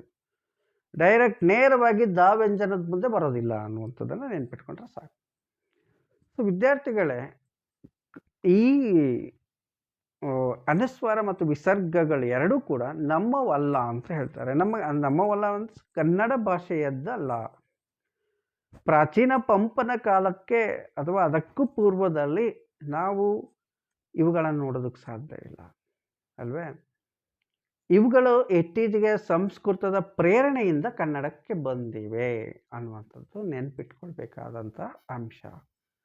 ಮತ್ತು ಈಗ ಒಂದು ಪ್ರಶ್ನೆ ಬರುತ್ತೆ, ಮತ್ತು ಈಗ ಕಂದ ಅಂತ ಹಿಂದೆ ಹೇಗೆ ಬರೀತಿದ್ರು, ಅವಾಗೆಲ್ಲ ಪ್ರಶ್ನೆ ಬರುತ್ತೆ. ಅದಕ್ಕೆ ಭಾಳ ಹಿಂದಿನವರು ಭಾಷೆಯನ್ನು ನೋಡಿದಾಗ, ಹಳಗನ್ನಡವನ್ನು ನೋಡಿದಾಗ ಅನುಸ್ವಾರದ ಬದಲಾಗಿ, ವಿಸರ್ಗದ ಬದಲಾಗಿ ಬೇರೆ ಅಕ್ಷರಗಳನ್ನು ಇಟ್ಕೊತಿದ್ರು. ಉದಾಹರಣೆಯನ್ನು ನೋಡೋದಾದರೆ ಅಂಕ ಅಂತ ಬರಿಬೇಕು, ಅಂಕ. ಈಗ ನಾವು ಈಗಿನ ಉದಾಹರಣೆ, ಅದು ಅಂಕ ಕೊಟ್ಟಿದ್ದೀನಿ, ಅಂಕ ಬರೆದ್ವಿ, ಅಂಕ ಬರೆದ್ವಿ, ಈಗಿಂದದು. ಹಿಂದೆ ಹೇಗೆ ಬರಿತಾ ಇದ್ರು ಅಂದರೆ ಆ ಬರಿತಾ ಇದ್ರು, ಈ 0 ಇಲ್ಲಲ್ಲ, ಅದರ ಜಾಗದಲ್ಲಿ ಈ ನೋಡ್ತಾ ಇದ್ರು. ಕಾದ ಕೊನೆಯ ಅನುನಾಸಿಕ ಯಾವುದಿದೆ, ಕ ಖ ಗ ಘ ಞ ಅಂತಿಲ್ವಾ. ಅದಕ್ಕೆ ಒತ್ತಕ್ಷರವಾಗಿ ಕ ಬರೆದು ಬಿಡೋದು, ಅಂಕ ಆಗತ್ತದು. ನೋಡಿ, ಕ ವರ್ಗದ ಕೊನೆಯ ಅನುನಾಸಿಕ ನ್ಯಾವು ಬರ್ತಿತ್ತು, ನ್ಯಾಕ್ಕೆ ಕಾವತ್ತು ಹಾಕ್ಬಿಡೋರು, ಅಂಕ ಆಗೋದು. ಮತ್ತೆ ಈ ಅಂಚೆ ಬರಿಬೇಕು ಅಂತ ಇಟ್ಕೊಳ್ಳಿ, ಅಂಚೆ. ಚ ವರ್ಗ, ನೀವು ಆಗಲೇ ಹೇಳಿದ್ದೀನಿ, ವರ್ಗಗಳನ್ನ ನೆನ್ಪಿಟ್ಕೊಳ್ಬೇಕು. ಚ ಛ ಜ ಝ ನ್ಯ ಲಾಸ್ಟ್ಗೆ ಅಲ್ವಾ. ಈ ಚ ವರ್ಗದ ಕೊನೆಯ ನ್ಯಾ ಬರಿಬೇಕು. ಅಂಚೆ ಬರ್ದಿದ್ದೀನಿ ನಾನು, ಅಂಚೆ ಚ ವರ್ಗದ ಕೊನೆಯ ಅನುನಾಸಿಕ ಆಗಿರುತ್ತೆ ಅನ್ನುವಂಥದ್ದನ್ನು ನೋಡ್ತೀವಿ. ಅದೇ ರೀತಿ ಅಷ್ಟು ಆಯಾ ಯಾವ ಅಕ್ಷರ ಬರ್ತಿತ್ತೋ ಅಂದರೆ ಆ ಅನುಸ್ವಾರ ಬರೋ ಜಾಗದಲ್ಲೆಲ್ಲ ಅನುನಾಸಿಕಗಳು ಬರ್ತಿತ್ತು. ನೆನ್ಪಿಟ್ಕೊಳ್ಬೇಕು ವಿದ್ಯಾರ್ಥಿಗಳೇ. ನ್ಯ ನ ನ ನ ಮ ಇವು ಅನುನಾಸಿಕಗಳು ಯಾವ ಕೆಲಸವನ್ನು ಮಾಡ್ತಿದ್ವು ಅಂದರೆ, ಇವತ್ತೇನು ನಮ್ಮ ಬಿಂದು ಮಾಡುವಂಥ ಕೆಲಸವನ್ನು ಅವು ಮಾಡ್ತಿದ್ವು ಹಿಂದೆ. ಯಾವ್ಯಾವ ಹೇಗೆವೋ ಅಡ್ಡದಿಡ್ಡಿ ಬರ್ತಿರ್ಲಿಲ್ಲ. ಅಕ್ಷರ ಯಾವುದು ಬರುತ್ತೆ ಅನ್ನೋದ್ರ ಮೇಲೆ ನಾನು ಅದಕ್ಕೆ ಕಚಟ ತಪ್ಪ ಅಷ್ಟು ಉದಾಹರಣೆಗಳನ್ನು ಕೊಟ್ಟಿದ್ದೇನೆ. ಎಲ್ಲ ವರ್ಗದ, ಕ ವರ್ಗದ, ಚ ವರ್ಗದ, ಟ ವರ್ಗದ, ತ ವರ್ಗದ ಮತ್ತು ಪ ವರ್ಗದ ಎಲ್ಲ ಉದಾಹರಣೆಗಳನ್ನು ಒಂದನ್ನು ತಗೊಂಡು 5 ವರ್ಗದ ಬಂದಾಗ ಆ ಸಾಲಲ್ಲಿ ಆ ವರ್ಗದ ಕೊನೆಯ ಅನುನಾಸಿಕೆ ಯಾವುದಿರುತ್ತೋ ಅದು ಅಲ್ಲಿ ಒತ್ತಕ್ಷರವಾಗಿ ಬಂದು ಈ ಬಿಂದುವಿನ ಕೆಲಸವನ್ನು ಮಾಡ್ತಿತ್ತು. ಕಂದ ನೋಡಿ, ಅದಕ್ಕೆ ಕಂದ ಹೇಗೆ ಬರಿತಿದ್ರು ಅಂದರೆ ಕ ಬರೆದು ನಾ ಬರೆದು ಆ ಕ ಈ ದಾದ ಕೊನೆಯ ಅಕ್ಷರ ಯಾವುದು, ಆ ದ ವರ್ಗದ ಕೊನೆಯ ಅಕ್ಷರ ಯಾವುದು ಅಂದರೆ ನ, ತ ದ ದ ನ ಅಲ್ವಾ. ಆ ನ ಒಂದು ಒತ್ತಕ್ಷರವಾಗಿ ಬರ್ತಿತ್ತು. ಸರಿ, ಆಮೇಲೆ ಇಂಪು ಅನ್ನೋಕ್ಕೆ ಹೆಂಗೆ ಬರೀತಿದ್ರು ಅನ್ನೋದಕ್ಕೆ, ಪೂ ಅನ್ನೋದ ವರ್ಗ ಪ ಪ ಬ ಬ ಮ ಲಾಸ್ಟ್ ವರ್ಗ ಅದು ಮ. ಸೊ ಅದರದ್ದನ್ನ ನಾವು ತಗೊಂಡು ಒತ್ತಕ್ಷರವಾಗಿ ಬರೀತಿತ್ತು ಇಂಪು. ಹೀಗೆ ಬರಿತಾ ಇದ್ರು. ಬಿಂದುವಿನ ಬಳಕೆ ಇರಲಿಲ್ಲ. ಯಾವ ಕಾಲಘಟ್ಟದಲ್ಲಿ ಬಿಂದು ಬಂದಿದೆ ಗೊತ್ತಿಲ್ಲ, ಯಾಕಂದರೆ ಪಂಪನ ಕಾಲಕ್ಕೆ ಆಗಾಗಲೇ ಬಿಂದುಗಳ ಬಳಕೆ ಇತ್ತು ಮತ್ತು ಅದಕ್ಕಿಂತ ಪೂರ್ವದ ಸಾಹಿತ್ಯದಲ್ಲಿ ಬಿಂದುಗಳ ಬಳಕೆ ಇರಲಿಲ್ಲ ಅಂತ ಹೇಳ್ತಾರೆ. ಹಾಗಾಗಿ ನಿಶ್ಚಿತವಾಗಿ ಯಾವ ಕಾಲಘಟ್ಟದಲ್ಲಿ ಬಿಂದು ಕನ್ನಡಕ್ಕೆ, ಕನ್ನಡ ಭಾಷೆಗೆ ಬಂದು ಸೇರಿಕೊಳ್ತು ಗೊತ್ತಿಲ್ಲ. ಆದರೆ ಈಗ ಅದು ನಮ್ಮ ಅನಿವಾರ್ಯ ಅಂಗವಾಗಿದೆ. ಹಾಗಾಗಿ ಅಕ್ಷರಗಳ ಸಂಖ್ಯೆಯಲ್ಲಿ ಅದನ್ನು ಕೂಡ ನಾವು ಸೇರಿಸ್ಕೊಳ್ತಾ ಇದ್ದೀವಿ. ಸೊ ಹಾಗಾಗಿ 49 ನಮ್ಮ ಅಕ್ಷರಗಳೇ. ಒಟ್ಟಾರೆ ಪ್ರಶ್ನೆಗಳು ಅಕ್ಷರ ಪ್ರಕರಣ ಮುಕ್ತಾಯ ಆಯಿತು ವಿದ್ಯಾರ್ಥಿಗಳೇ. ಒಟ್ಟು 49 ಅಕ್ಷರಗಳು, ಸ್ವರಗಳು 13, ವ್ಯಂಜನಗಳು 34 ಮತ್ತು ಅದರಲ್ಲಿ ವರ್ಗೀಕರಣವನ್ನು ನೋಡಿದ್ವಿ. 2 ಯೋಗವಾಹಗಳನ್ನು ಸೇರಿಸಿ 49 ಅಕ್ಷರಗಳನ್ನು ನಾವು ಮಾಡಿದ್ವಿ. ಸರಳವಾಗಿ ಮುಂದಕ್ಕೆ ಪ್ರಶ್ನೆಗಳನ್ನು ಹೇಗೆ ಕೇಳ್ಬೋದು, ಒಂದಿಷ್ಟು ಸ್ಯಾಂಪಲ್ ಹೇಗೆ ಬೇಕಾದರೂ ಕೇಳ್ಬೋದು ಪ್ರಶ್ನೆಗಳನ್ನು. ನಾನು ಸುಮ್ಮನೆ ಒಂದಿಷ್ಟು ಓಷ್ಠ್ಯಾಕ್ಷರಗಳು ಯಾವುವು ಅಂತ ಕೇಳಿದ್ವಿ. ಓಷ್ಠ್ಯ ಅಂದರೆ ತುಟಿ ಅನ್ನೋದನ್ನು ಕೋಡಿಂಗ್ ಮಾಡೋಕ್ಕೆ ನೆನ್ಪಿಟ್ಕೊಳ್ಬೇಕು ಸ್ವಲ್ಪ. ಓಷ್ಠ್ಯ ಅಂದರೆ ತುಟಿ, ದಂತೆ ಅಂದರೆ ಹಲ್ಲು ಅಲ್ವಾ. ಇದನ್ನು ನೆನ್ಪಿಟ್ಕೊಂಡ್ರೆ ನಿಮಗೆ ಇದಾಗುತ್ತೆ. ಮೂರ್ಧನ್ಯ ಅಂದರೆ ನಾಲಿಗೆ ಬೆಂಡಾಗೋದು. ತಾಲುವೆ ಅಂತಂದರೆ ದವಡೆಯ ಮೇಲಿನ ಭಾಗ, ಮೇಲ್ದವಡೆ ಅಂತ ಇರ್ತೀವಲ್ಲ ಅದು. ಸೊ ಹಾಗಾಗಿ ಓಷ್ಠ್ಯಾಕ್ಷರಗಳು, ಓಷ್ಠ್ಯ ಅಂದರೆ ತುಟಿ, ತುಟಿ ಕೂಡಿಸುವಂಥ ಅಕ್ಷರಗಳನ್ನು ನಿಮ್ಗೆ ಗೊತ್ತಿದೆ, ಪ ಫ ಬ ಬ ಮ ಅಲ್ವಾ. ವರ್ಗ 3, ಅದಕ್ಕೆ ನಾನು ಹೇಳಿದೆ ವರ್ಣ ನೆನ್ಪಿಟ್ಕೊಳ್ಬೇಕು ಅಂತ. ವರ್ಗ 3 ಯಾವುದು ಅಂತಂದರೆ ಗ ಜ ಡ ದ ಬ. ವ್ಯಂಜನಗಳ ಕ್ರಮದಲ್ಲಿ ಯಾವ ವರ್ಗದ ವ್ಯಂಜನಗಳು ಮಹಾಪ್ರಾಣಗಳವು, ಹಿಂಗೂ ಪ್ರಶ್ನೆಗಳು ಬರ್ಬೋದು. ಯಾವ ವರ್ಗದ ಅಂದರೆ 2 ಮತ್ತು 4ನೇ ವರ್ಗದ ವ್ಯಂಜನಗಳು ಮಹಾಪ್ರಾಣ, 1 ಮತ್ತು 3ನೇ ವ್ಯಂಜನಗಳು ಅಲ್ಪ ಪ್ರಾಣಗಳು, 5ನೇ ವ್ಯಂಜನವು ಅನುನಾಸಿಕ. ಎಷ್ಟು ನೆನ್ಪಿಟ್ಕೋಬೇಕು. ಸಂಧ್ಯಕ್ಷರಗಳು ಯಾವುವು, ಇದಂತೂ ಭಾಳಷ್ಟು ಸರಿ ಕೇಳಿದ್ದಾರೆ ಪರೀಕ್ಷೆಗಳಲ್ಲಿ, ಇದು ನೆನ್ಪಿಟ್ಕೊಳ್ಳಿ. ಅಕ್ಷರ ಪ್ರಕರಣದಲ್ಲಿ ಭಾಳ ಹೆಚ್ಚು ಒತ್ತು ಕೊಡ್ತಾರೆ ಅನ್ನುವಂಥದ್ದು. ಅನುನಾಸಿಕಗಳಿಗೆ ಪರ್ಯಾಯವಾಗಿ ಬಳಸುವ ಒಂದು ಸುಮ್ಮನೆ ವಿಶೇಷ ತಿಳ್ಕೊಂಡಿರಬೇಕು ಅಂತ, ಅನುನಾಸಿಕಗಳ ಬದಲಾಗಿ ನಮ್ಮ ಕನ್ನಡದಲ್ಲಿ ಯಾವುದು ಬಳಕೆಗೆ ಬಂತಂದರೆ ಬಿಂದು ಬಳಕೆ ಬಂತು. ಅದನ್ನೇ ನಾವು ಅಂ ಅಹ ಅಂತ ಕರಿತೀವಿ. ಸೊ ಇವುಗಳ ಬಳಕೆ ಬಂತು ಅನ್ನುವಂಥದ್ದು. ಈಗಾಗಲೇ ಮುಂದಿನ ವಿಡಿಯೋದಲ್ಲಿ ಗುಣಿತಾಕ್ಷರಗಳು ಮತ್ತು ಸಂಯುಕ್ತಾಕ್ಷರಗಳು ನೋಡಿ ಅಲ್ಲಿಗೆ ಪ್ರಕರಣವನ್ನು ಮುಗಿಸಿ ನಾನು ಪದಗಳ ಪ್ರಕರಣಕ್ಕೆ ಹೋಗ್ತೀನಿ. ನಿಮ್ಗೆ ಅರ್ಥ ಆಗಿದೆ ಅಂದ್ಕೊಂಡಿದ್ದೀನಿ. ಅರ್ಥ ಆಗದೇ ಇದ್ದರೂ ಕೂಡ ಮತ್ತೊಮ್ಮೆ ಕೇಳಿ. ನೀವು ಯೂಟ್ಯೂಬಾಗೆ ನಾನು ಅಪ್ಲೋಡ್ ಮಾಡಿರ್ತೀನಿ, ಅದರಲ್ಲಿ ನೀವು ಪ್ರಶ್ನೆಗಳನ್ನು ಕೇಳಿ ಮತ್ತು ಅದಕ್ಕೆ ಉತ್ತರವನ್ನು ಕೊಡುವಂಥ ಪ್ರಯತ್ನವನ್ನು ನಾನು ಮಾಡ್ತೀನಿ. ನನ್ನ ಒಂದು ಯೂಟ್ಯೂಬ್ ಹೆಸರು ಸಾಹಿತ್ಯಾನುಭವ ಸಂಗಾತಿ. ಸ್ವಲ್ಪ ಉದ್ದ ಇದೆ, ಸಾಹಿತ್ಯ ಅನುಭವ ಸಂಗಾತಿ ಅಂತ ಮಾಡ್ಕೊಂಡಿದ್ದೀನಿ. SS ಸಾಹಿತ್ಯಾನುಭವ ಸಂಗಾತಿ. ಯಾಕೆ ಅಂತಂದರೆ ಸಾಹಿತ್ಯ ಬೋಧನೆ ಮಾಡುವಂಥ ಅಧ್ಯಾಪಕ ನಾನು. ಸಾಹಿತ್ಯಕ್ಕೆ ಸಂಬಂಧಪಟ್ಟಂಥ ವ್ಯಾಕರಣ ಇರಲಿ, ಅಲಂಕಾರಗಳಿರಲಿ, ಛಂದಸ್ಸು ಇರಲಿ, ಪಠ್ಯಗಳ ಅರ್ಥ ಇರಲಿ, ಅವುಗಳನ್ನು ಆದಷ್ಟು ತಿಳಿಸುವ ಪ್ರಯತ್ನವನ್ನು ಮಾಡುವ ಒಂದು ಕೆಲಸಕ್ಕಾಗಿ ಅದನ್ನು ಸಾಹಿತ್ಯ ಅನುಭವ ಸಂಗಾತಿ ಅಂತ ಮಾಡ್ಕೊಂಡಿದ್ದೀನಿ. ಸೊ ನೀವು ಕೂಡ ಸಬ್ಸ್ಕ್ರೈಬ್ ಆಗಿ ಇನ್ನೂ ಇಂಥ ಅನೇಕ ವಿಡಿಯೋಗಳನ್ನು ಕೇಳಿ ಮತ್ತು ನಿಮ್ಮ ಪರೀಕ್ಷೆಗಳನ್ನು ಸುಲಭವಾಗಿ ಬರೆಯೋದಕ್ಕೆ ಪ್ರಯತ್ನವನ್ನು ಮಾಡಿ. ಸೊ ಎಷ್ಟೇ ಆದರೂ ಕೂಡ ಇದು ಆನ್ಲೈನ್ ವಿಡಿಯೋ ತರಗತಿಗಳಿಗೆ ನಮಗೆ ಒಂದು ಏಕಮುಖ ಬೋಧನೆ ಇದು. ನಾವು ಹೇಳಿ ನಾವೇ ತೋರಿಸಿ ನಿಮಗೆ ಎಕ್ಸ್ಪ್ಲೈನ್ ಮಾಡ್ತಾ ಹೋಗ್ತೀವಿ. ಕೆಲವೊಂದು ಸಮಸ್ಯೆಗಳು ಬಂದೇ ಬರುತ್ತೆ ನಿಮಗೆ. ಆ ಸಮಸ್ಯೆಗಳು ಬಂದಾಗ ಕಾಮೆಂಟ್ ಮುಖಾಂತರ ತಿಳಿಸಿ ಅದಕ್ಕೆ ಪರಿಹಾರವನ್ನು ಕಂಡುಕೊಳ್ಳೋಣ. ಮತ್ತು ಅಥವಾ ನೇರವಾಗಿ ಯಾರ ಹತ್ರ ಕೂಡ ನನಗೆ ಹೀಗೆ ಹೇಳಿದ್ರು ಇದು ಅರ್ಥ ಆಗಿಲ್ಲ ಅಂತ ಕೇಳಿದ್ರೆ ಯಾರಾದರೂ ಕೂಡ ವಿಶ್ಲೇಷಿಸುವ ಸಾಮರ್ಥ್ಯ ಇದ್ದರೆ ವಿಶ್ಲೇಷಣೆಯನ್ನು ಮಾಡ್ತಾರೆ ಅಂತ ಹೇಳ್ತಾ ಮುಂದಿನ ವಿಡಿಯೋಕ್ಕೆ ನಿರೀಕ್ಷೆ ಮಾಡಿ. ಅದರಲ್ಲಿ ಗುಣಿತಾಕ್ಷರಗಳು ಅಂದರೆ ಏನು, ಸಂಯುಕ್ತಾಕ್ಷರಗಳು, ಅದಾದ ನಂತರ ಪದಗಳ ಬಗ್ಗೆ ಒಂದಿಷ್ಟು ವಿಚಾರಗಳನ್ನು ಮಾಡೋಣ. ಸೊ ವಿದ್ಯಾರ್ಥಿಗಳೇ, ಇನ್ನು ಸಂಧಿಗಳು, ಸಮಾಸಗಳು, ಕೃದಂತಗಳು, ತದ್ದಿತಾಂತಗಳು ವಿಡಿಯೋಗಳು ಭಾಳ ಮುಂದುವರಿಯುತ್ತೆ.